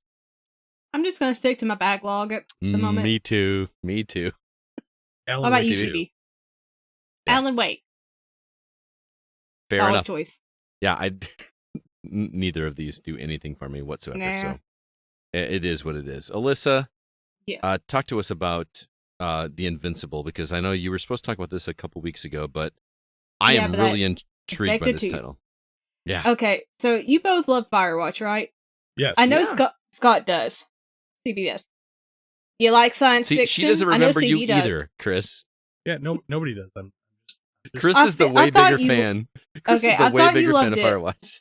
Oh, I just know because Scott has a poster in the background. Okay. I can't see your poster. I've got 3 right over here. This makes for great radio. I know it does. But anyway, Firewatch, science fiction in space. Sold. If you love those two things, you're gonna love The Invincible. All right, yeah. Chris is sold. It's based off a novel by, I think I'm saying it correctly, Stanislav Lem, which I've not read the novel. I want to read it now because this is an adaptation of it. And you play as an astrobiologist named Yasna, and she was supposed to be the only member left on their spaceship. Everyone else was supposed to go to this planet named Regis 3, but Yasna wakes up on the planet and her crewmates are nowhere to be found. So you have to piece together the mystery of why is Yasna on the planet when she was supposed to stay on the ship, and where are all her crewmates at? So she has to find her crewmates. The only person she can talk to is the Captain Novik, and that's where a lot of the Firewatch similarities come in, because the game is you walking around, you're interacting with objects, making your way around the planet, and Novik will come over your comm system and you have different dialogue choices you can make with him. So you can be friendly to him, rude to him, kind of logical or indifferent. And it affects just what happens to Yasna. And also, just, even though it's a linear game, you can go in different directions, take different paths, and that will also influence events of the story. So I thought that was really cool, and there are multiple endings depending on your choices, so you can replay this multiple times if you so choose to do. Absolutely gorgeous looking game. I love the retro aesthetic of the spaceships, the equipment. Just loved it. It's a gorgeous game to look at. Like, this game, I was enthralled. I finished it in 2 sittings, I believe.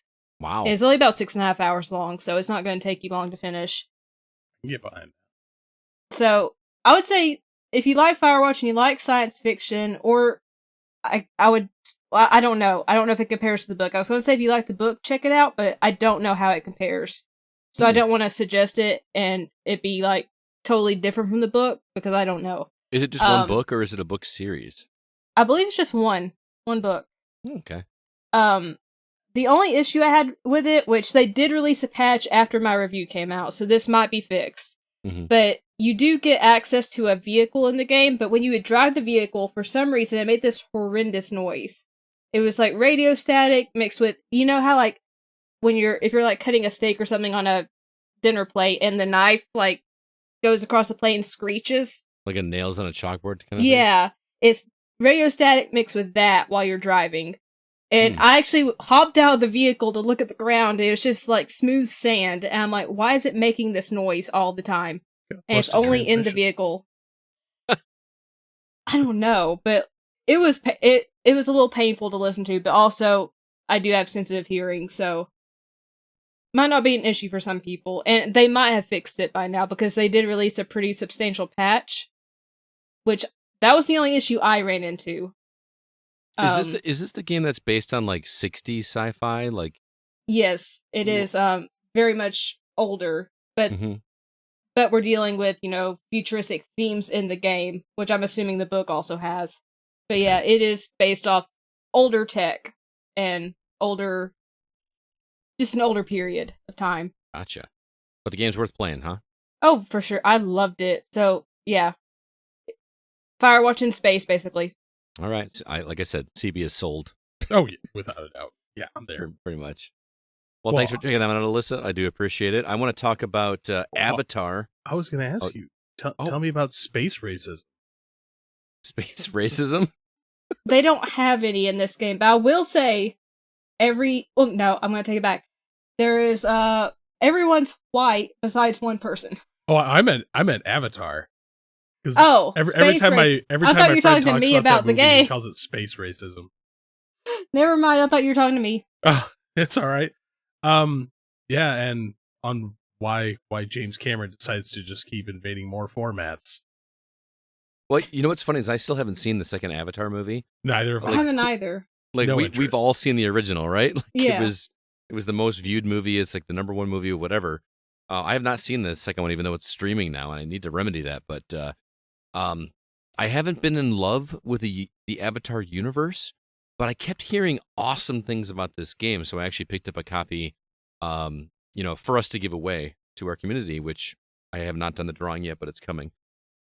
So I fired up Avatar Frontiers of Pandora, and I gotta say, Chris, I think that you need to check this game out, man. This is exactly what everybody is saying about it. It is Far Cry. I mean, clearly it's Ubisoft, but it is Far Cry set in the Avatar Pandora universe. Mm-hmm. And it is really a gorgeous looking game. It's seriously, like, it feels like a AAA type game, and I feel like nobody is playing it because it just came out at the end of the year when there's so much other stuff going on. Yeah. I mean, you come into the story is pretty typical Avatar story, if you will. You are one of the Na'vi, and you escape out of the place where the bad guys are holding you, and you hole up in your own compound, and then you go on missions and do this. I haven't played a ton of it, so I can't speak too much on it. But I mean, you have a bow and arrow, and you clear out camps, and you're crafting, and it just feels like it was built in a Far Cry engine. So if you like Far Cry and you like Avatar at all, you're gonna want to play it. And I feel like I've heard people talk about this that are saying that they have never even experienced or seen an Avatar movie, and they're into this game. So even if you don't like the films, but you like Far Cry, this might be a game for you. Oh. The biggest thing that I feel like is jarring in a good way is that if you remember from the movies, the Na'vi are like 7 or 8 feet tall or something like that. They're huge, right? Yeah. Yeah. And the game does that. So you come across humans and you're looking down at humans. You're walking through corridors that are human sized, and you have to duck your way through to get through corridors. So it really gives you that sense that you are a massive life form compared to humans, which is kind of cool. Okay. First off, I expected the game to look good because that's one thing James Cameron does. Mm-hmm. Is he involved in this game? Well, I mean, he's like the head of like all that Avatar stuff. Okay. So I mean, he's got to have a hand in it somewhere. I figured he'd have to approve it at least. Yeah, especially because it's his baby. I mean, he wants to make like 1 billion of these movies. You said 4, but come on. It's James Cameron. He'll keep going as long as he's making $1. Yeah, so I expect it to be very pretty. As far as Far Cry, does it play like a Far Cry game? Because I don't see a Joseph Seed. I like this. This is probably the one game of the year that like I'm super decisive on, because like I think it looks like it could be fun to play. I just can't stand the Avatar movies. So it's a property that Really? like, dude, I hated it. You haven't Like- even seen the second one, or Because I saw the first one. I have no what's wrong with interest. the first one? I don't understand why It's people hate pretty. the first. The story sucks. I What are was you talking enthralled by about? the first one, but I was also in high school, I believe. It's been a while. To me, it was the overall story. To me, I didn't care for it. I thought it was boring. I It's don't understand it's that at dances all. with wolves in space What's not to like about that? because it doesn't have Kevin Costner. So they cast Kevin Costner instead Yeah. of like I would've been more Sam for it. Worthington. Dude, all right, you know how much I love Sigourney Weaver. Like she was in the movie, and then that couldn't save. Did you it say for me. Sigourney? Huh? You said Sigourney Weaver. Sigourney She on Weaver. a Isn't that how stretcher? you- how you Sigourney supposed to say- Weaver. Oh, Sigourney. She's in it. I think I've said it Sigourney. No, I've said Sigourney. You said Sigourney Weaver. I've heard that a lot in Alabama, so I mean, Well, you have an excuse. CB lives up here. I'm Yeah, just but saying he said originally it the not southern from way up though. here. You're from Southern Illinois is not the South, man. Come on, You can't give a you come down Sigourney. My partner at work will disagree with you because she actually talked to a couple of my relatives yesterday, and she's like, "Wow, y'all do have an accent." Y'all. Anyway, go on. So, I do not disagree. The first Avatar movie, stunning, gorgeous to look at on a big screen. You watch it on a regular TV, I'm like, it's okay. There's nothing that really drew me to the movie or the franchise other than the fact that it looked pretty. It was also like back when 3D was big. If you Yeah. remember, 3D was all the rage back in the Well, early it really 2000s. kickstarted that 3D trend back then. Yeah, and I'm not disagreeing. James Cameron could make a beautiful movie. Story was kind of That's why Alien is better than Aliens. Ooh, you and I are in the same camp Oh. on that one, dude. Yeah. I'm surprised. I don't understand the love for Aliens. I love Aliens. Bill Paxton. That's why. Alien was so much better. But anyway, Aliens far better. as So, for the game, you got more. Okay. But that's so I'm curious on the gameplay itself, and is the story any decent? Because I haven't got far enough to tell you how good the story is. It feels very rote as far as I am, but I am not that far. I mean, I'm really not that far at all. I will say from a gameplay standpoint, I feel a little frustrated, and I don't know if it's a me problem or a game problem, because the waypoint system in this game feels all kinds of confusing. I have no idea where I'm supposed to go. I've set a waypoint, and I look at you've got one of those compass at the top of your, like, Fallout style. Okay. Okay, yeah. And it's not showing me where I'm supposed to go. It gives me Oh. a marker, but not the one that I've selected as my waypoint. I don't understand what I'm doing wrong. Well, you have to remember, So is there the verticality like there was in the movie? Like, oh, look, floating space potato. Go There up is, there. and apparently that gets better as you go on because you're flying from. You remember in the first movie, like the dragons. No, I'm not talking about that. I haven't got to that for sure, but I'm talking about like it was almost like floating islands, and you Yeah. get to jump from island to island, and that's a pretty cool thing. But I haven't experienced that yet. I'm just still in the early stages where I'm trying to get from A to B, and I don't know where B is because I've marked it on my map, and it's not showing up on my compass to point me in the right direction. And when I play a game like a Far Cry game, I need something to show me where to go, and it's not happening for me. I feel like I'm just wandering more than I have to, and I don't know if I'm not understanding the way the map system works or not. So it could be a me issue, but I'm finding it very frustrating. It could be that problem where they made the indicator on the compass the wrong color, so you just can't see it. Well, I don't think, because the colors are very stand out. Because like I'm looking at my map and there's like 4 different colors, and you pick the one that you want, and I'm like, okay, so I'm gonna go look for that color. Like I think the one I'm looking for is orange, and I go back to the game and there's no orange waypoint on my map. There's just a green one, which is not something I have activated, so I don't understand. But I don't know if it's just because I'm tapped out on open world games, but like there's a lot of crafting in this. There's a lot of going around and picking up. You have to pick up wood to craft your arrows, for your bow and arrow. You have to collect things from nature in order to upgrade your material. And I just feel like I'm out of energy to do that kind of stuff, man. So now I don't know. Now we've evolved from a Ubisoft to fancy Minecraft. No. That's what Far Cry did. Far Cry had you go Yeah. around and collect stuff for your arrows and Yeah. collect You had things to collect for. animal I know, skins to make. It was Your a bad pouch joke. bigger It and- didn't work. Yeah. Oh, okay. So, So like, I want to, like, I love, like, you know me, I will try any game. mhm. I was surprised by one game already this year, but this one's just not really like. I have no drive or ambition because I don't really feel the pull to the property. And that's fair. However, I will say I think that there's a great game buried here. It's just that there's been so many other big releases that came out this time of year, it got buried. There's so many other games I would Oh, for rather sure. be playing.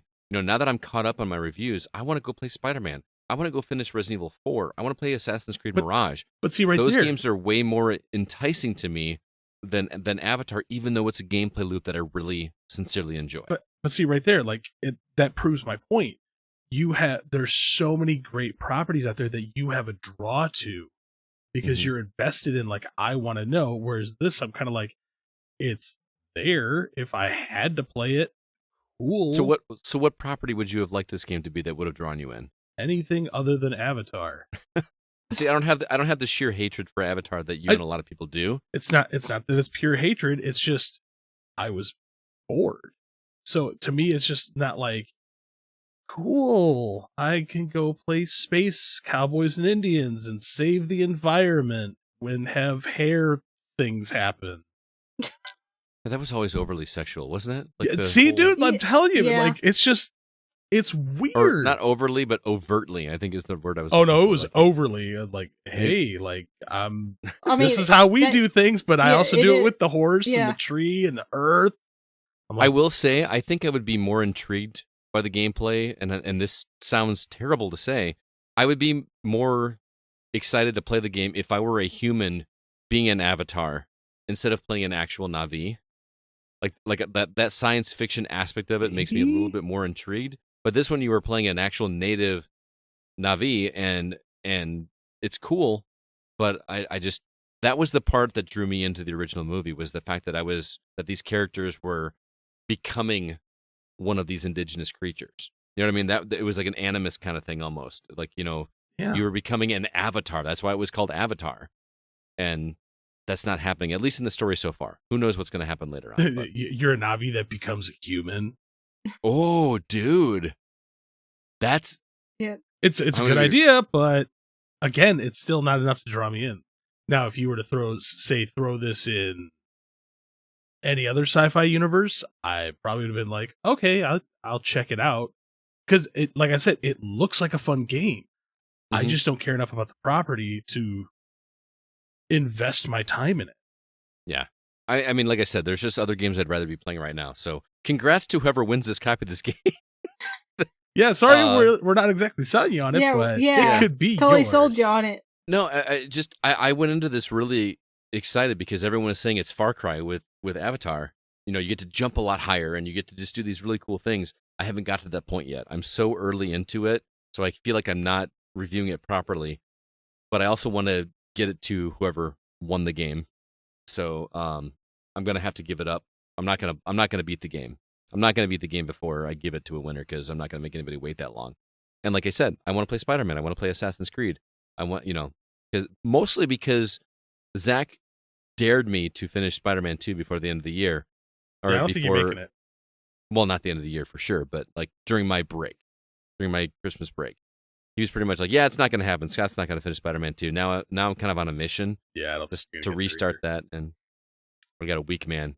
Yeah, but you just said I got to restart that game. I was only like an hour in the game, man. You ain't making it. See, there's checklisty things. I know you. You're gonna be like, I need to do all the side missions. Yeah, we'll see. Okay, moving on. We got some quick housekeeping to do before we get to our topic of the week. We got some new Facebook members to say hello to: Margaret Bassey, Mike Lassier, Tyler Simon, and Ron Terrell. Welcome to the Facebook community. Hope you guys are enjoying our community and all the good tidbits of gaming goodness that we got going on over there. Also, our Discord server, like I mentioned at the top of the show, there's a link for that in the show notes if you haven't joined already. I really hope that you do. And actually, we give a gift card at the end of each quarter to the top poster on there, because actually Discord keeps track of how many people post in the server. So we take the top 10 and then do a little bit of a giveaway. So hope to hear from you guys soon. Also, do us a favor if you can. Drop us a review wherever you listen to the podcast if you can, especially on Apple Podcasts. It helps us get the word out. And if you do review the show, we will read it on the air. If you'd like to hear your name on the podcast, we would appreciate it. Lastly, our website is thegamingoutsider.com. We've got written reviews for Fearmonium, which was completed by Mark. My review of Pinball M, which I talked about earlier in the show. Also, my review of Project Blue, which is an NES game on Xbox that is brutally difficult, but you might like it better than I did. Also, Dave the Diver, which was a huge surprise to me how much I liked that game. And spoiler alert, it did show up in my top 10 of the year. Jacob's review of Atlas Fallen is also there. And finally, my review of Cookie Cutter is available on thegamingoutsider.com. I really hope people do check out that game, because it was really, really great. Okay, with that, let's go ahead and jump into our From the Outside In topic.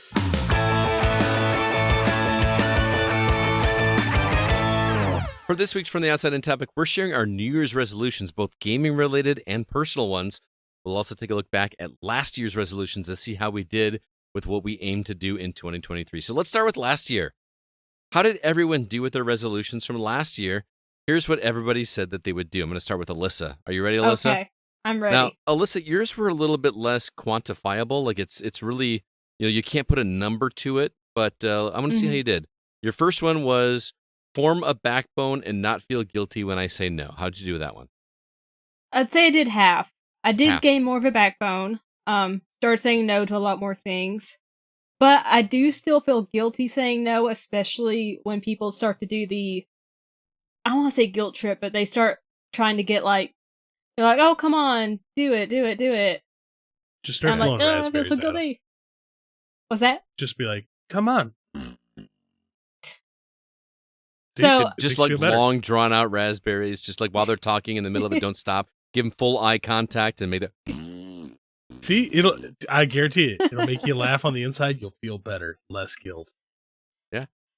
Probably made people not like me, but I mean, I'm But getting that's to the part of point growing where the I'm like, backbone. do I really care? Alyssa, I Well, want you to some play people do Dave the care. Diver so bad because you will understand what I'm talking about in my review. Like, I feel like that character is like, oh, so-and-so says I should do this. I don't think that's a good idea. The other person says, I think it's a good idea. And you're like, okay. Like, he's such a pushover to do everything. I remember in your review, you wrote that Yeah. you were similar to that character. Which I really want you to play I that very game much- anyway because it's fantastic. But I want to play it too. yeah. So I got half of it. Okay. How about your next one was to try more roguelikes? How many roguelikes did you play this year? I played 2, which is not a lot, but it's more than before, which was 0. So Okay, how many? technically, I achieved it. Which ones did you play this year? Cult of the Lamb and Okay. Dreamscaper. And what one? Dreamscaper. It was on Game Pass. It has since left. It was really interesting though. Like it had this really compelling story. It was more forgiving than some, but it did leave Game Pass while I was playing it, and I didn't feel like buying it. So I I'll want to give it to recommend you. you some That's a roguelikes. 200% increase. There you go. There you go. I think you should play. Man, Ember Knights is too difficult. Did you play Rogue Legacy? I can't remember. no, I did not. I want you to try Rogue Legacy. I want you to try Not Binding of Moonlighter. Isaac. Moonlighter. I've heard good things about Moonlighter. Yes. Moonlighter is great because like you get a little bit of a break from dungeon crawling to go do, some shopkeeper stuff, which I think would be great for you. But the shopkeeper stuff is better if you do better in the dungeon, so you'll be more apt to try harder in the dungeons. You know what I mean? Okay, yeah. So I want you to try that one. That's a great game. Okay, your third one was to play more than 6 games on PlayStation. How many games on PlayStation did you play this year? I achieved that as well. I played 8 games this year. Nice. Another 2 increase of 2. All right. Nice. Nicely done. And your last one was to get over your fear and play an online game with the Go hosts. How did that go? I played 1 game with you guys. It was golf with with your friends. Yeah. It was a blast. Oh, yeah. I that's would the night gladly fell play asleep. again. That's right. You fell asleep in the middle of playing, didn't you? Yeah, I forgot about that. I remember that. We were like calling you because we were worried. Yeah. Like, We're like, where's CB? What happened? Yeah, I was tired, man. we need to make that happen more often, Alyssa. Because I see I'll be playing games and all of a sudden you'll pop on and I'm like, I'm gonna say hi to Alyssa, but I'm like, she probably doesn't want to talk. Say hi to me. Okay, I will. You're not next gonna time. bother me. I will next time. All right, so Alyssa, you got what? 3. 1 out of 4? Oh, sure. No, 2 out of. Okay, a 200% increase. Yeah, is I will I think give I it have to her. 3.5 I'm out of making 4. an executive decision. 2.5. Did I have 4 or 3? You said Form a Backbone was you got a half on that one. You said. Yeah. And So then I did try more roguelikes. I did play more than 6 games on PlayStation, and I did play 1 online game with the Go I will hosts. give you 2.75. Okay. I'll take Okay. it. All right, moving on to Chris. Chris, your goal last year was to lose 30 pounds in 2023. How'd that go? Fail. Okay, how about 10 reviews in 2023? Fail. How about 5 editorials? Fail. Okay. How about learn a new skill, preferably programming? I did achieve a new skill. Yay! What's that? I'm really, really good at building Legos now. That doesn't require a skill, man. Tell any 6-year-old child that. Oh, you follow the instructions, man. Not Lego no. is harder than it looks like. I actually have some personally made models that I've done by myself. Okay, so we're gonna give you 1 point for learning how to build Legos. Hey, you know what? It's a skill. Okay, They that's made one. a TV show about it, and I How do. about- did. Let me preface this to the people listening. I actually talked with Scott about this the other day. 2023 was my 2020. This year's been Mhm. rough. It has Yeah. not been a happy year. Okay. At which will reflect in my new resolutions. Okay. So, moving on. Okay. Your next one was to finish at least 5 PlayStation exclusives. Still a failure. How many did you finish? I finished 3, Ah, but it's I better. played 7. Okay. So my All right. PlayStation did get more use this year. I am proud of that.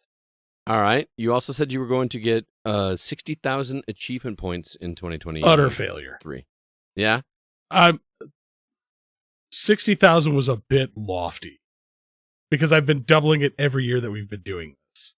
Ah, okay. Because last Alright. year was 30,000. I'm like, screw it. I'm going to go 60. And I'm like, yeah, that didn't happen. You also said you're going to complete your 3DO collection. How'd that go? I tried incredibly hard. However, the one game I'm missing doesn't appear on the market anywhere. No. So I know what that feels like. We'll get to mine in a minute. But yeah. The one time it popped up this year, it was $7,000. What game is Ooh. that? Dino Park Tycoon. Oh yeah, I remember. Yeah. $7,000. Not. $7,000. Did you finish your Virtual Boy collection? Because that was the next one on your list. Also, no, because it's for some reason every single U.S. copy hasn't been showing up on the market. Lots of Japanese copies this year. Came across one U.S. copy and it was in the box, and they wanted $3,500 for it. No. Ooh.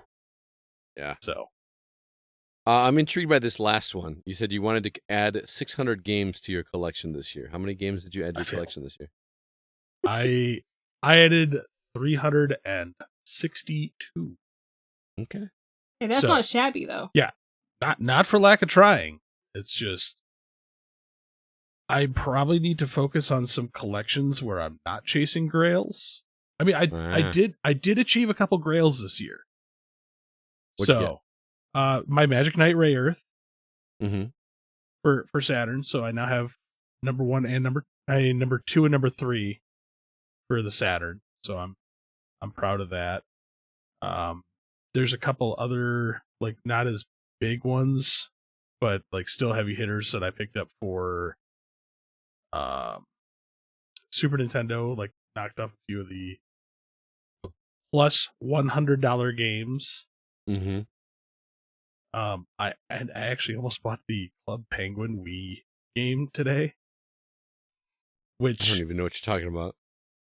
it was only available at one store, and it was really, really hard to come across. Okay. So yeah, but even though I did not achieve 600 games, I am actually still really proud of the work that I put into the collection this year, kind of curating, getting rid of some stuff Yeah. that didn't look as good and replacing it with better versions. Oh. So I did that actually this week. I also I bought a new copy of Contra Force on NES. I know, and it's a Because, pretty copy.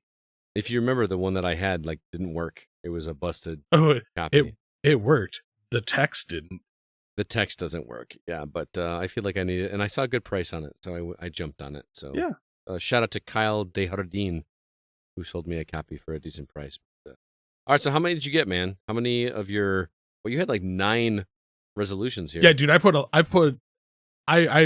like, yeah, 2022 was a terrible year. 2023 is going to be a great year. 2023 was worse than 2022. Yeah, I probably got like a 1.5. So you got a new skill, which Mhm. we're counting Lego building as a skill. And I did do a fair good amount of work on the actual like numerics, but I would not give me a full point on it. So I was like, I'll get partial. Okay, so you're counting a 1.5 for you. Yeah, I'll give myself a 1.5. Like I'm All right. trying to feel proud about myself, man. All right, man. Yeah. So moving on to mine. Mine last year, my first one was a personal one, which was to have my phone off for 1 hour a day. And if you guys know, you guys know this, but our listeners don't. I literally made a spreadsheet for all three of us. It's obnoxious, keep track folks. I literally made a checklist of every day of the year of 2023, and I checkmarked it if I was able to do this. And then I calculated how many times I was able to do it. I was not able to do all 365. Sometimes I just straight up forgot. Sometimes I had a lot going on and I needed to have the phone on for something. So I hit, let's see if I can get the number, 326 days out of 365. So I got 89.3%. I will leave that up to you guys if that counts. I'll give you a 0.8. A 0.8? Even though it's a 0.9? This ain't Rockford Public Schools. We don't round up here. He's rounding down. All right. My first failure was to play more games for me than games for review. I did play more games than I reviewed, but I did not necessarily beat them, if that makes sense. Yeah. So I actually played them for a little bit, didn't go through and finish them, but that feels like a half a point. No, I'm going to give you that point because it doesn't say finish; it says play more games. Yeah, it says play. Okay. So right, I will give a point to you for that as well. I will award you said point. All right. My next one was to beat at least one older game per month. I beat 9 older games. So that one I feel that was probably one of your more achievable ones. So I will not be giving you. I reviewed 25 games this year, man. Was one of your resolutions to write 25 reviews? No. Okay. Should have been. I'll give you a quarter. Quarter of a point. So I'm up to 2 points total. No, you're up to 2.05. Oh my God. Okay. My next one was to never review 2 games at one time. That clearly did not happen. You failed hard. No, I could tell you that did not happen. That for sure did not happen. But this one this one kind of comes down to whether you guys count it or not. But to complete my NES collection, I currently have in my possession all of the games on my list except for one. However, I have purchased the last one and it is on my way from Canada and will be here on Thursday. That's awesome. Until I see it. It doesn't count. Come on, man. No. I'm gonna listen. I know, but I'm gonna hold fast on this one because I warned you multiple times on a couple of them. Yeah, that seems too good to be true. Let me, kind of hit your sensitive side for a little bit because this is the 4th time I've bought this freaking game, man. Yeah. I have literally paid for this game 4 times now, and the first 3 times they all sent me the Aladdin version, which is not the one I want. And 2 of them refunded me. One of them has not responded. Ugh. They sent me, I paid $150 for a $25 game. And they're just like, oh, enjoy it. Hope you like it. Is it really a $25 game? According to price charting, it is. Price charting is not true pricing. It's in the box, man. Anyway, I might just keep that one anyway and just say, give me the difference. But anyway, the last one in my collection is on its way to me, a loose cart, including 3 games for you, my friend. I know. So, I have to get my jabs in where I can. Mm-hmm. So 3 of those games are for you. You've done better than me.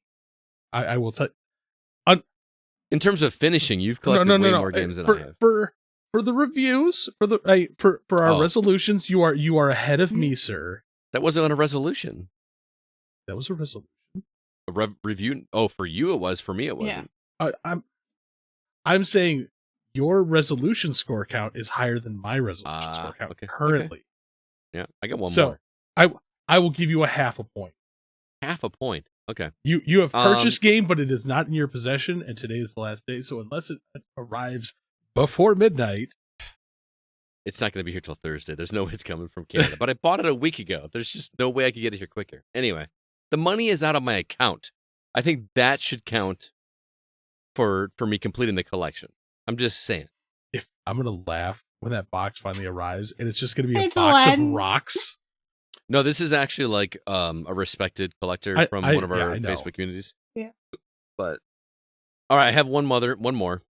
and that was to play online with the community or hosts at least once a week. I failed here. I got 19 out of 52 weeks, only 36.5%.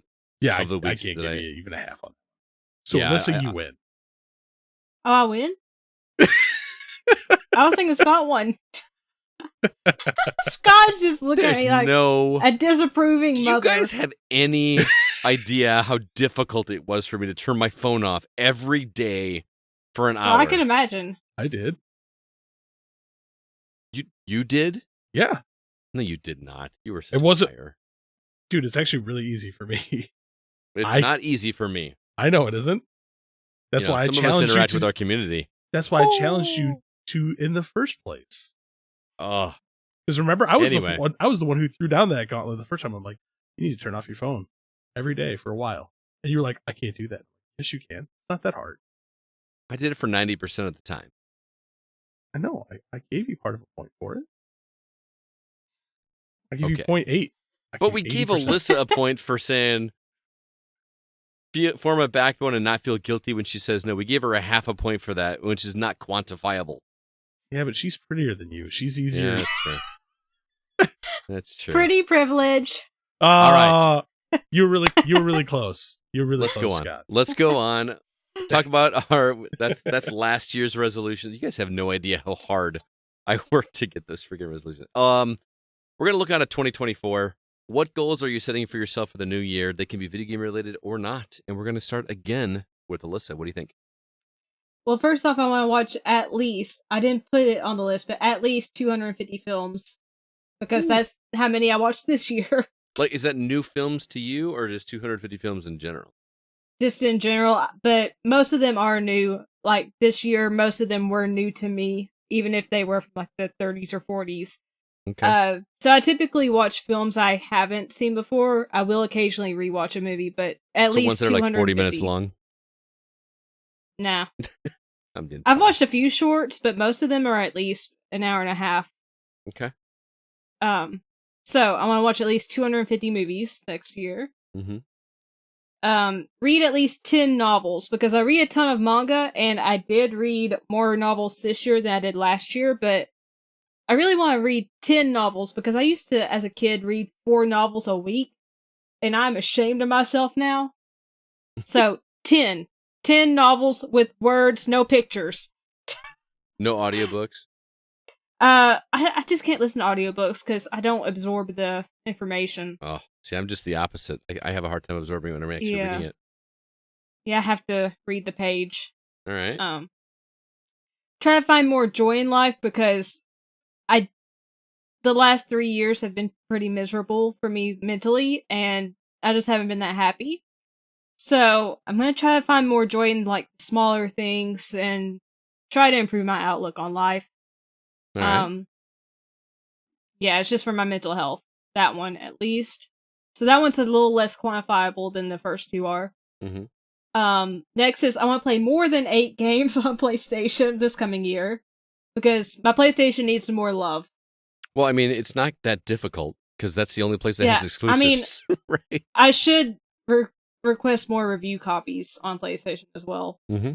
Just and remember, to even you things can request out. things that I don't post on the thing. You I can always know. ask me to. Well, I tried, but they didn't give them to me, so I think you have more power than I do.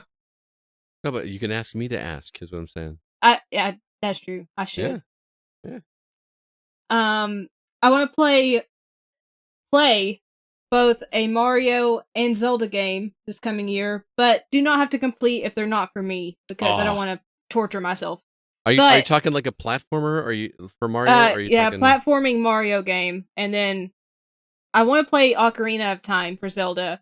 I was going to do that this year, but I didn't get to it. So this coming year, I'm planning on playing. I'm probably going to try Super Mario Brothers Wonder, and then Ocarina of Time. But don't hold me to the titles; so they could change. But I want to. Super Mario Wonder is so accessible. If you can beat one, Yeah. I feel like that one would be in your wheelhouse. And Zelda Ocarina of Time, I want to do a break the seal with you on that game to see what your experience is with that, having never played it.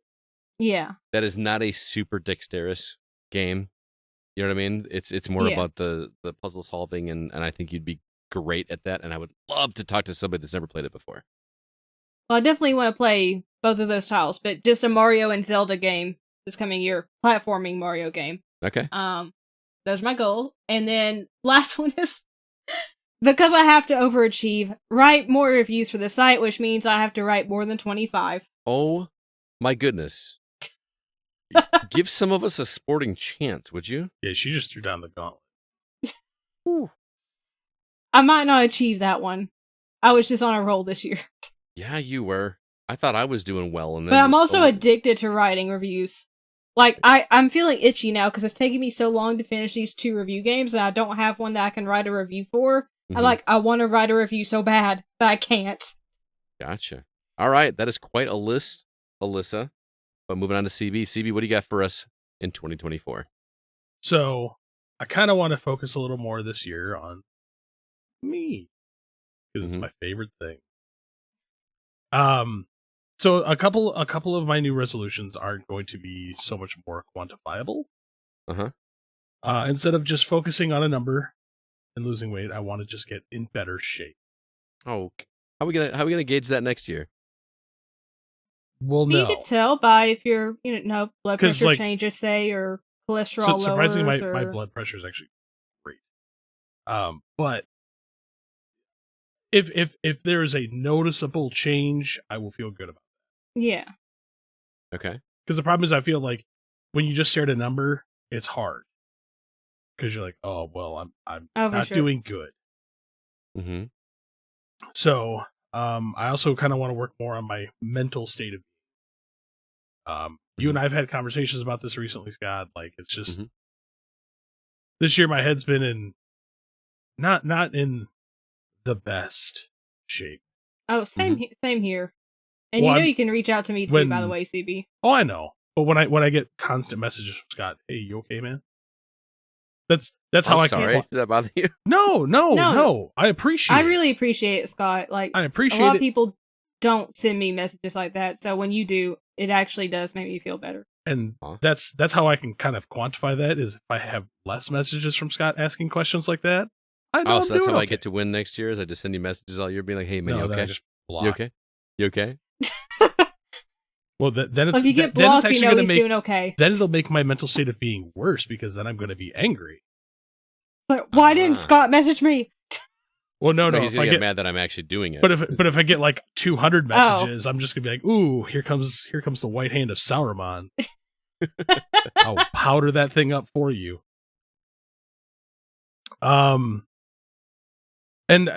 I do want to play more games for me this year. Mm-hmm.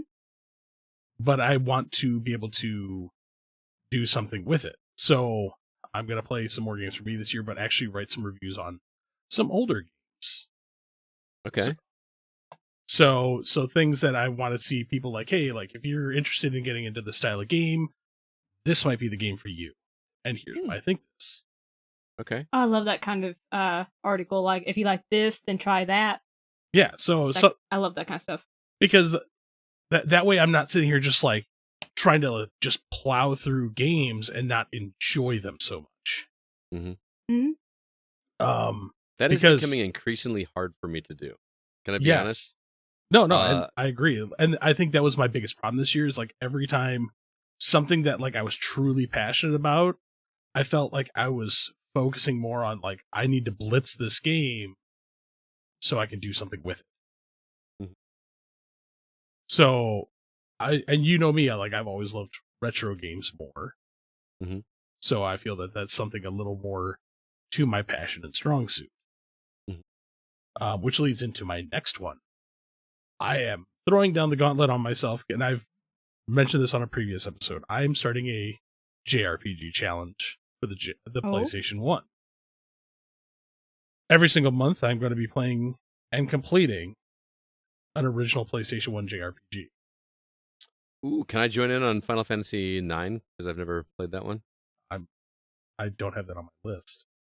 Really? Oh, you already have a list? I have a list, sir. Is Legend of Dragoon on there? Because I've never played that. Yes, it is. All right. Maybe I'll do that one with you. We may be able to collaborate on said thing. And listen. See. So I have 12 there alone. All right. And what would a year be without an achievement and a game acquisition resolution? All right. Let's do Okay. it. 25,000. 60,000 last year. I'm backing 25,000? off. 25,000, Okay. which is more We than can do double it. what I did this year. So, because I And have to have game some collection? quantifiable things, so I figure I'm going to have 4 quantifiable things here. So, Mm-hmm. acquire at least 500 games for the collection. Okay. 5 So new back- games for the so- collection. So backing off on a little bit. So more games for me, but doing something like writing reviews on retro games. Mhm. My PS1 JRPG challenge. 25,000 achievement points and 500 new games for the collection. So I've got 4 quantifiables and How many written reviews? How many written reviews on games for you? at least 8. 8 written reviews for you. I said at least 8. Well, yeah, that's what a goal means. No, because if you just say 8 written reviews, my brain's going to default to, oh, I have 8 things to write. All right, I'll be sure to let you know it. As long as you adhere to the website this year. You guys, or not a website, but a spreadsheet. I made a spreadsheet. Spreadsheets sucking her for losers and nerds. Hey, Yeah, I was bad. I just use my notes app to keep track of things. we can't keep each other accountable if it's not all like, I all in the know. same place. Like it's like nobody like. I'll try to remember the spreadsheet this year. So it's Right. okay. When I was going through to pull up how many games I acquired this year, I had a real I almost crapped my pants moment. Why? I had accidentally deleted my entire database off of GameEye. Oh no. Why? How? No, I don't know how I did it, but I was like, all the work that I put in, like entering everything, I had accidentally deleted. So that was over So- 9,000 entries. Did you get it back? Luckily, I had a recently backed up copy. Okay. So, but it was like, I opened it up and it's like, you have nothing here. And I'm like, what? Instant panic. Yeah, that was like mega panic. So, Okay. that's me. All right. Moving on to me. I've Yeah. got 3 gaming goals and I've got 3 personal goals. Maybe 4. You guys are kind of convincing me for a 4th one, but Growing taller can't happen, Scott. I'm sorry. no, it's not that. My first gaming one is I don't want to review a game every month. Each month, I don't want to review a game until I've beaten another game just for me. So I'm not allowed to review a game until I've beaten at least one other game first. So for instance, I'm playing BioShock right now. If I beat that in January, then I can start reviewing a game for the website. Does that make sense? Okay. Yeah. And I'm going to have to, it's going to be honor system. There's no way for you guys to I'm going to keep track of it on a website. Yeah. You know that, right? So I'm going to list on the That's why I think website. he is going to finish Spider-Man 2. That too. I could That means finish you got to Spider-Man finish 2 2. games. Okay, then that counts for February. No, you said Yes. in the month. In the Oh, month. it counts for February. So that's my goal, because I found that this year, as much as it feels good to get 25 reviews under my belt, I feel like I rarely got a chance to sit down and play a game just because I wanted to play it for sheer fun factor, as opposed to being like, well, this is working towards something. And Alyssa, Zach, and I had a conversation about this on our chat, I think either today or yesterday, that it's kind of diluting gaming for me, where I'm getting to the point where I struggle to play a game just to enjoy it, as opposed to be like, what can I do for the site? What can I do for the podcast? So I'm going to force myself to at least once a month play a game, finish a game first, even if it's a short game. Just finish a game before I take on a review copy of something else to review. Now, that's probably going to cut into my number. I'm not going to compete with Alyssa this year because I barely scraped by to keep up with her this year as it was, and I killed myself. You know what I mean? Like, I just... Yeah, don't do that. Well, not literally. It was constant struggle. Today was the first time all year long that I can literally sit here and say, I don't have a game that I'm supposed to be reviewing right now. I don't have a review copy pending. I don't have a game that I'm playing for the site. All I have is a list of games that I want to play because I want to play them. And that feels so freeing right now. But at the same time, it's also weirdly difficult for me to sit down and play a game to enjoy it. I sat down to play something I just wanted to today, and I'm like, it almost feels, it's so hard to explain. It feels like a futile endeavor.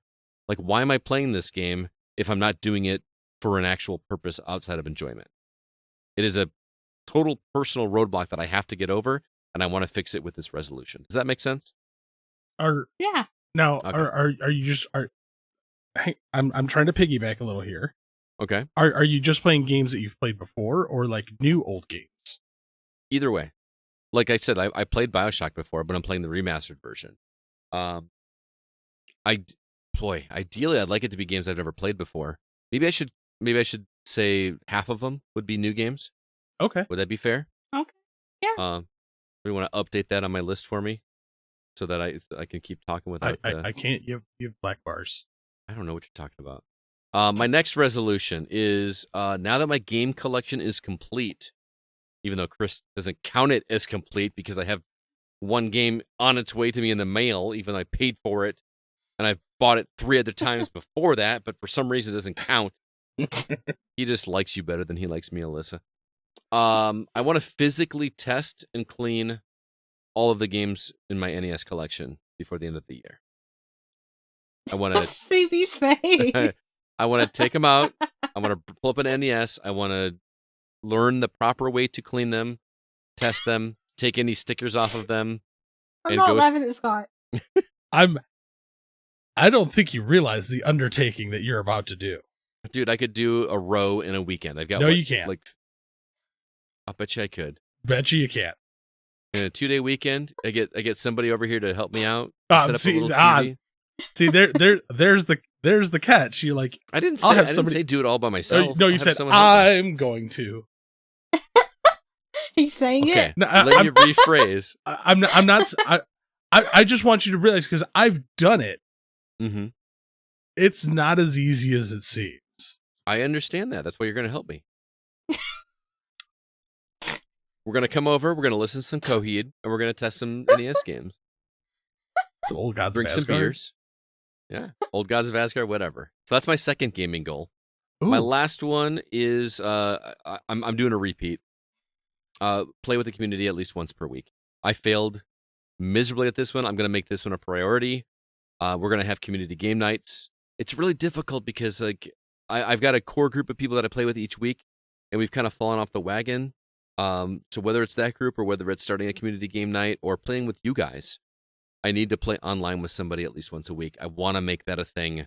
I want it to become a community-driven podcast. So that's going to be my third gaming goal. Can I make a suggestion? Only if you do it with a fist pump like that every week. Yeah. Little dancey dance.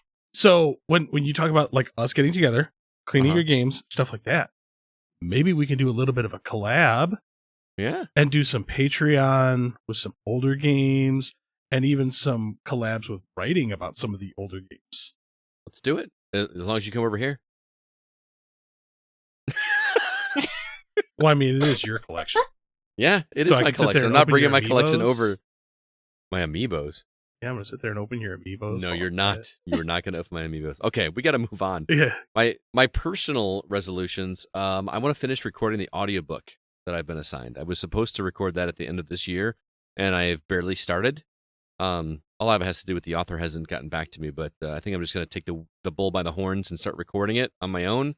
Kevin has offered to help me produce it in terms of editing and whatnot to make it sound good. So I want to get that book recorded so that, because Kevin and I actually have an ambitious plan for a second audiobook. I don't know if I've told you about it, CB, but we have an ambitious plan that I want to talk to you about after the show, because I don't know if I'm allowed to talk about it. But You didn't tell me about it. I already have a feeling kind of what it is. yeah, I'll bet you do. Okay, well, remind me when we're done recording. I want to see if you know what I'm talking about, because I think it would be a bold strategy, Cotton. See if it pays off. Yeah. So that's my first one. I want to finish that recording. My second one is to hit a 1-year streak in Duolingo for Spanish. I'm currently on like 170 something days, I think 172 maybe. But not just a year, like a full 365, a year from today. Like I want to have a year in 2024, all 365 and a quarter days, 366 days in 2024. 365 would be tomorrow. Yeah. So I want to do that. It's becoming a struggle. It's easy to do the streak, but I'm also pushing myself to not only get the one Win your lesson league? each day.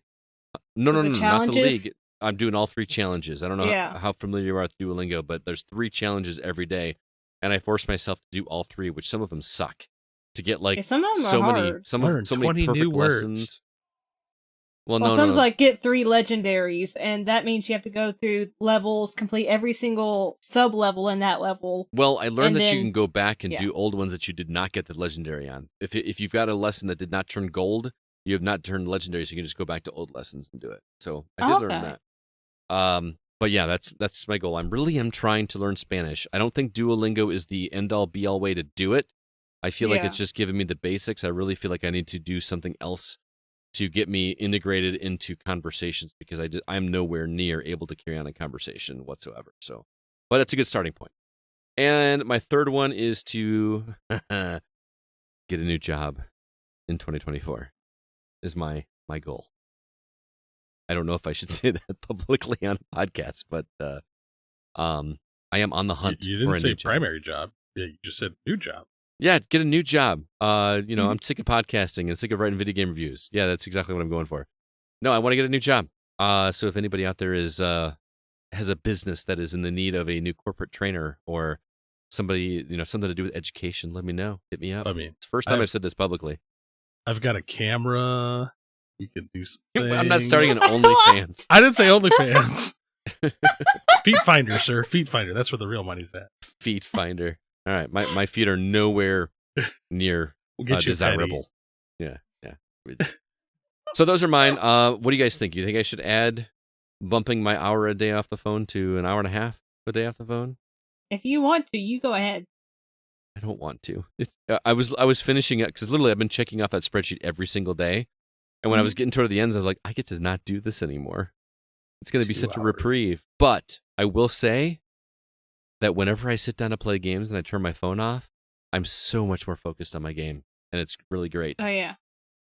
So Okay, hey, hang on. All right. Rather than that, I will challenge you. If you're going to sit down and play a game, mhm. 2 hours. 2 hours every time. What if I don't play a game for 2 hours? Sucks to suck, nerd. Yeah, dude. Adulting sucks, man. Trust I me. was gonna be generous and just say when you sit down to play a game, turn your phone off until you finish playing your game. Then you could turn it There back you on. go. So I like it that. doesn't matter how long you could play as long or as short as you want, but your phone's off. What if I need to look up a guide or something? No. I was gonna say use like a laptop or something. Struggle okay, bus like the rest I'm gonna of let us. you cheat. So phone off while I'm playing games for at least 2 hours? No. He is not allowed to touch that laptop either because he'll fall down holes on that laptop just as I was bad gonna as let he you will. cheat, but CB says no. Sometimes I need to So- look up a guide, man. Sometimes I need to look up a how-to Look video it up, or an look it up achievements thing. beforehand. No, man, that's not how it works. I don't know Yeah, if I sometimes need it. you're in the game and Print you're it like, out. now Do I it old need school. it right now. How can I print it out if I can't look it up? How do I know? I don't know I'm going to need Hey, it. we used until to I do get that to all play the game. time on Game Facts. Print that whole like 300-page No, no, no. strategy I will guide give you- out. I will give you this. Whenever I play a game, I turn my phone off for at least 2 hours. If I don't play for the 2 hours, if I don't play for a full 2 hours, then it still counts. Okay. I'll give you that. Okay. But the reason why I say I want the phone off while you play is I want you to get back to that point where you're like, I'm enjoying the game. I'm immersing Yeah. myself. Not picking up the phone and looking at the clock being like, oh God, I wasted 2 hours. What am I doing with my day? No, I have a clock right up by my TV that I just Turn see it- how long No, put it away. Don't focus on the time. Enjoy the moment. No, I don't focus on the time when I have it off. That's the weird thing. Is like when I was doing it for an hour, and specifically that was my favorite time to turn my phone off is while I was playing, because all of a sudden an hour would go past and I'm like, holy crap, it's been an hour already. I did not Yeah. realize, the time goes by so much quicker. But even when you're playing, I want you to turn that clock around on your wall. Why? Because- How, Because subconsciously it's a reminder. I know you. And it's a reminder because every time you see a clock, you're like, I could be getting done more right now. so I'm gonna have to make a spreadsheet of every time I sit down to play a game and put my starting time, put my ending time, and whether or not I achieve turning off my I'm okay with an honor system on this one, but it's just I want you to sit down, not focus on the time. Focus on the moment. Enjoy He it. wants you to focus on you. But that's my point. Is I feel like I don't focus on the time when my phone is off. As long as my phone is off, I'm not focused on time, even though the clock is there. That's just like how long I haven't had my phone on for whatever. And even if I do notice it, I'm like, I'm a half an hour. It doesn't make the time go any faster. Is my point. It still feels like I'm still living in the moment. For you. I'm going to say no phone while playing games for up to 2 hours every session. And no watch that attaches to your phone either. It attaches. It's still on, but it won't like get text messages. Oh, because if my phone's off, mine still does. No, I get alerts. Like if I have calendar alerts or if I think Facebook messages might come through there, but no texts unless it's. I don't even think Apple messages come through. But wow, that's 7 resolutions I've got now. If I'm going to add that one, but okay. Zach is not here, obviously, but he did actually write in 4 resolutions for himself. His first one is to play through the Desmond Miles saga of Assassin's Creed games. So, correct me if I'm wrong, that is Assassin's Creed 2, Assassin's Creed 3, Assassin's Creed Brotherhood, and Assassin's Creed Revelations. That's 5 games. And he's already basically played through Assassin's Creed 2, right? Or does he have to start it again in 2024? I saw a tweet from him that said it still holds up. Yeah, he talked about it on a previous podcast episode. Yeah. So I don't know if he would have to restart that one. But that's a really good goal, man. I kind of want to go do the same thing. Maybe I could do that. Maybe I could do it alongside him and count that as my one game each month that I play before reviewing another. But it's going to be so hard, man. Final Fantasy's coming out. That's going to take up so much time. Anyway, he also said that he wants to focus on exploring more films from cinema history. We should have started a movie club, Zach. Yeah. Also, if you want more foreign film recommendations, The Gaming Outsider, Hollywood Outsider. Yeah. I want that one to be a little more quantifiable, man. How many? How many films are you going to plan to watch? 2 films a month. I'll softball it for him. That would be so much fun, though, Zach. Like, if we watched a movie and like we both watched it separate times and then we talked about it, that'd be so much fun. Ones we haven't seen before. Oh my gosh, yes. Please agree to this, Zach. So there you go, Zach. I'm pitching you softball. 2 films a month. There you go. He also said he wants to care less about superheroes as they bring me more pain than joy these days. Aww. Kind of a bummer. Bring back the golden age. I don't know. Focus on the classic superheroes. As opposed to the modern day trash. What, like Ant-Man? I don't know what you mean by that. I don't know. I literally don't know what you mean. Ant-Man is old. I'm just saying. Look, what's modern? That's anything post 1996. Okay. Can you give me character names? I don't know what you're talking about. Well, I mean, almost. I say like Miss Marvel. Miss Marvel's been around for a bit. See, that's the problem. I think it's more. He's losing interest in the modern storylines for a lot of these. Yeah. Or is he talking about video games? Like about there being superhero video games being a good It could thing? be all. Look at the Marvel burnout that everybody's having. Yeah. That's true, yeah. I've definitely had it. Although I hear that last one, the Marvels movie, everyone's saying it's really good. The trailer did absolutely nothing for me. CP's face says no. Everybody that I've talked to said it was a hot pile of trash. Okay. Well, you were the first person to say anything negative about that movie. And I haven't seen it. I will watch it at some point, but I don't know. Yeah, I have no interest. None. Zero. Zach's last one says that he wants to write a piece of fiction, which I can't wait to read that. I can't either. And I can't wait to read the audiobook version of it for him on Amazon, because that would be amazing. So, those are our New Year's resolutions for 2024, excuse me. We're going to move on to our community and see what they thought they had for their own resolutions. We didn't have that many responses, I think, because a lot of people are leery to commit. But let's see what they said. Starting over on Facebook, Noe Bushman says, I completed my goal of completing 3 games this year. Woot woot. 2024 is my year of gaming. I want a whole new setup with racing wheels and pedals as well. 3 games. So yeah, he finished his goal this year and he wants to start on the racing wheel setup. So I like it. Good job. Nice. Yeah. CB? Mark Szymanski comes at us with all the games that I said I would play in 2023 were played. I don't think I finished many of them, but I played them. For 2024, minimum of 1 review for y'all per month. I have 2 games that I really want to finish, Mario Wonder and Haunted House. Keeping it simple and achievable. You know what? Good for you. You do you, boo. Yeah. I like it. Nice. I haven't played Haunted House yet. I'm curious about that game. I could have requested it, but my plate was full, and I did not. Haunted House. Haunted House is originally like an Atari 2600 game. Oh, okay. Where you played as a pair of eyes, if I remember correctly. Yeah. You're looking through the house. It was literally like a pair of eyes just going through a dark house. Oh, okay. Like you couldn't see your character, all you could see were the whites of their eyes. And they made a modern... I wouldn't even say it's a remake. It's like a modern take on it. Yeah, it's a better way to say it. It looked like a roguelike. An isometric roguelike. It looks interesting. I'll give it that. Yeah. Yeah. I would... If you'd show that to me, I would not have been like, oh, Haunted House from Atari. Like, yeah. Does not remind me of the original at all. But anyway. Alyssa. Tim Paulin says, my goals are clear my backlog of 2023 games before buying anything new, and to not have Fortnite as my most played game in 2024. That's a great goal. That second one. You know, yeah, Tim, we've talked, we've had words before. Yeah, no, Fortnite, back burner. No. I didn't mean it from a negative, like from the aspect of being a negative against Fortnite. Just like, you know, it being a game that is not of 2024. I didn't tell him to outright stop. I said back burner. Okay. It's not like we don't give you guys tons of recommendations every year or every week.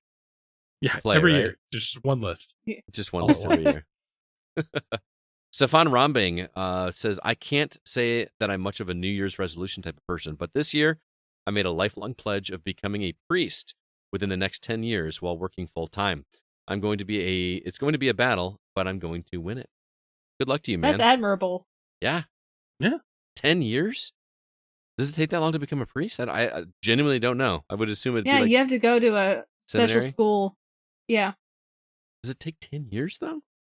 No, he's saying he wants to achieve it within 7 years. Like, there's a class. I don't think it takes 10 like years, but it does take a degree. Yeah. Okay. All right. I think it's about, I knew some pastors, and it took them about 4 years. I don't know if it's different now, because that was back when I was a kid. Mm-hmm. Stefan, if you need any help, let me know, because I have 2 cousins who are actual priests. Okay, I was going to say, don't ask Chris himself, because he is the furthest from the priest you'll ever get. I can marry someone. I do have a certificate. I'm okay. I'm just going to leave it at that. I know. Stop with my train of thought, but I'll make it a fun wedding. Yeah, I'll bet you will. We got one more. All right, Drew Ross. Every year is catch up on my backlog, and every year I fail. Since cutting back playing online shooters middle of 2023, I've been playing single-player games more the second half of the year. We'll keep picking away at my backlog in 2024. There you go. You know, as long as you enjoy the games, man. Yeah. That was the thing I learned while putting together my top 10 list of 2023 is I most of the games on my list are not AAA games. So many of the AAA games that we talked about on this show, I just never finished. And I don't feel comfortable putting games on my list if I didn't roll credits, although I did one. I'm the same way. I did put one game on there that it was close to the bottom that I didn't finish, but it was too good to not put on there. But games like Hogwarts Legacy, I didn't finish. Resident Evil 4, I didn't finish. Baldur's Gate 3, I didn't finish. There's so many.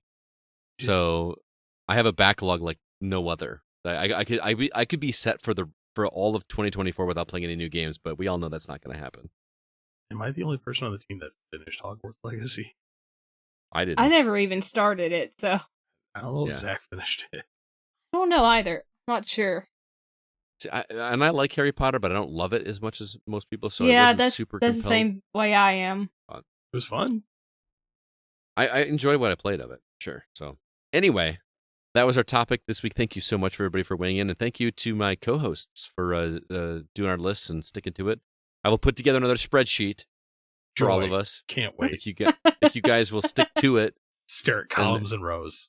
Dude, I Dude, it's so convenient. You just do it right on your phone, and like every day you'd like to check off, or you play a new game and you plug it in the spreadsheet. It's not hard. Just commit to it. Just like lists. I do like lists. Next I week, like them too. as I said, next week is going to be our annual 2023 Game of the Year episode. I think I look forward to this episode more than any other, just because, number one, we get Grant come on the show. He's already been asking us for our lists and everything, and Zach always comes up with like our own award categories and stuff, which is always fun. We get to talk about which games we like the most. We get to learn what each of our lists are for the year, and come up with the end-all be-all Gaming Outsider Game of the Year, which is always a ton of fun. I can't wait. And Chris, I hope you can be there, man.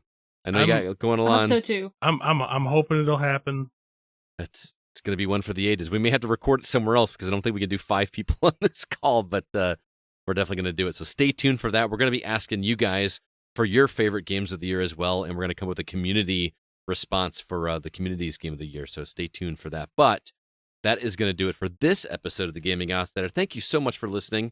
This episode was produced by Kevin Honigford, and all the music you hear is written and performed by Grant Henry, who we just mentioned, of Stemage and Metroid Metal. His website is stemagemusic.com, STEMAGE music.com. Please be sure to email us if you have any questions or concerns.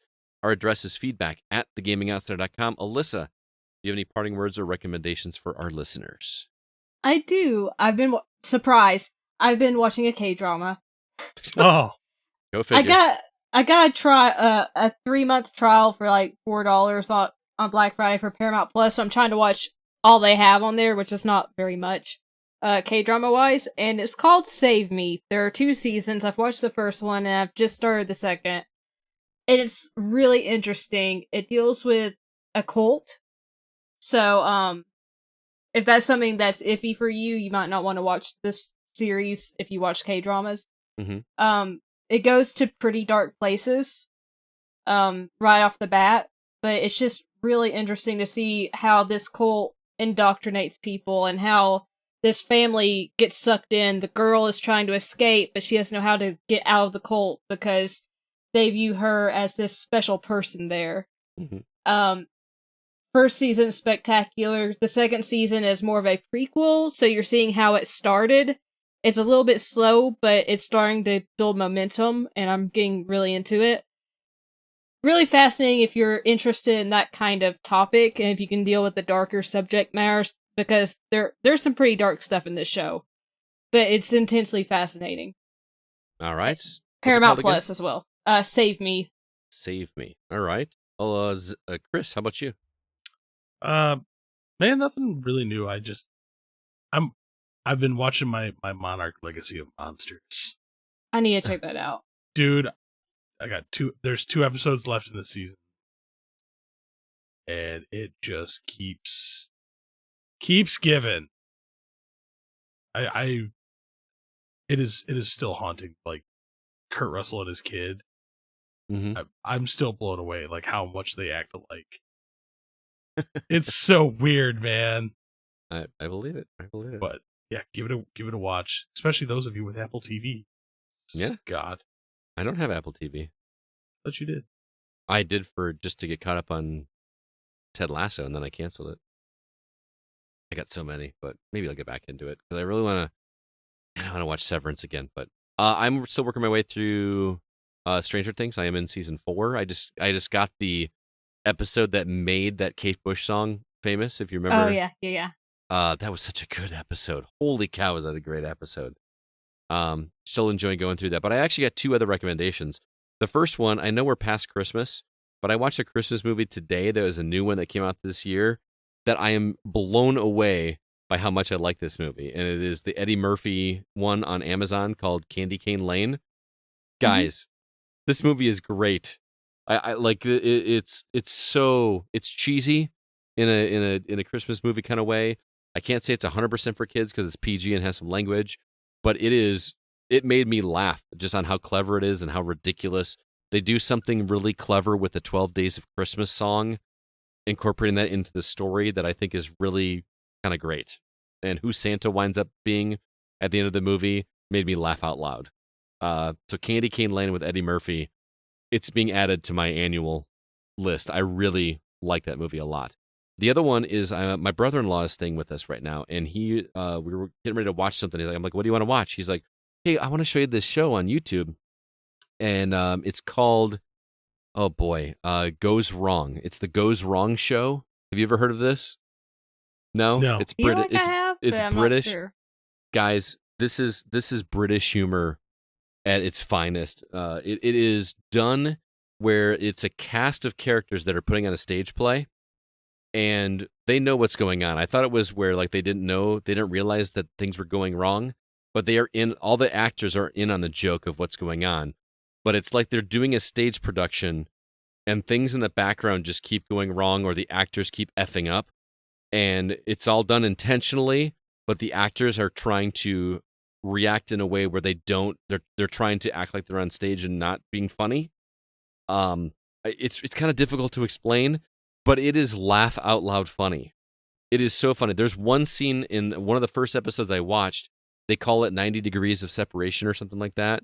And there's 2 rooms in the house. One is normal, and then the other one is literally tilted 90 degrees. So but they've tilted the camera to make it look like so the people are on their side. Gravity is going towards their side, but they're acting as if they're in normal gravity, and like so when they try to pour a drink, everything goes to the side. If you can kind of imagine that, yeah. But they're supposed to act as if this stuff is not real, and it is done. It is so funny, guys. It is so hilarious. I watched an entire hour-long special that they did on the Christmas Carol, where they redid the Christmas Carol, but with like stuff that's going on, and there's like behind the scenes stuff going on with the actors that is hilarious. And seriously, it's called The Goes Wrong Show, and it's a series, and I've only been able to find it on YouTube. It is highly worth your time. It's hilarious. I would really like to hear what you guys think of that, because I laughed out loud. It's stupid. It's totally stupid slapstick humor, but watching these actors trying to do it without laughing, because it's all done in front of a studio audience, so it's not edited. You know what I mean? It's not script. It's scripted, but they're doing it in one take. You know what I mean? They're not like doing it and then doing it again. So there's a lot of ad-libbing. Yes. And it's hilarious, man. It's so funny. So highly recommend that. Again, it's called The Goes Wrong Show. Never heard of it, and I feel like I'm going to go back and keep watching it because it's really funny. All right. Well, thank you so much, CB. Good to see you, as always. Actually, it's been a while. I haven't seen you in person in a while. You won't come over anymore. Well, I was going to this week, but you're leaving town, so. Alyssa, as always, it's great to see. It's been a month since I've talked to you as well. I've missed you guys so much. Yeah, it's been good to chat with you guys. Looking forward to it. Zach, shout out to you, man. We miss you, brother, and looking forward to next week for a Game of the Year episode. I cannot wait. But until next week, I'm Scott Clark with Alyssa White and Chris Behrensmeyer, and we are the Gaming Outsider. And remember, there's no such thing as a bad game, just games that aren't for you. And Happy New Year, everybody.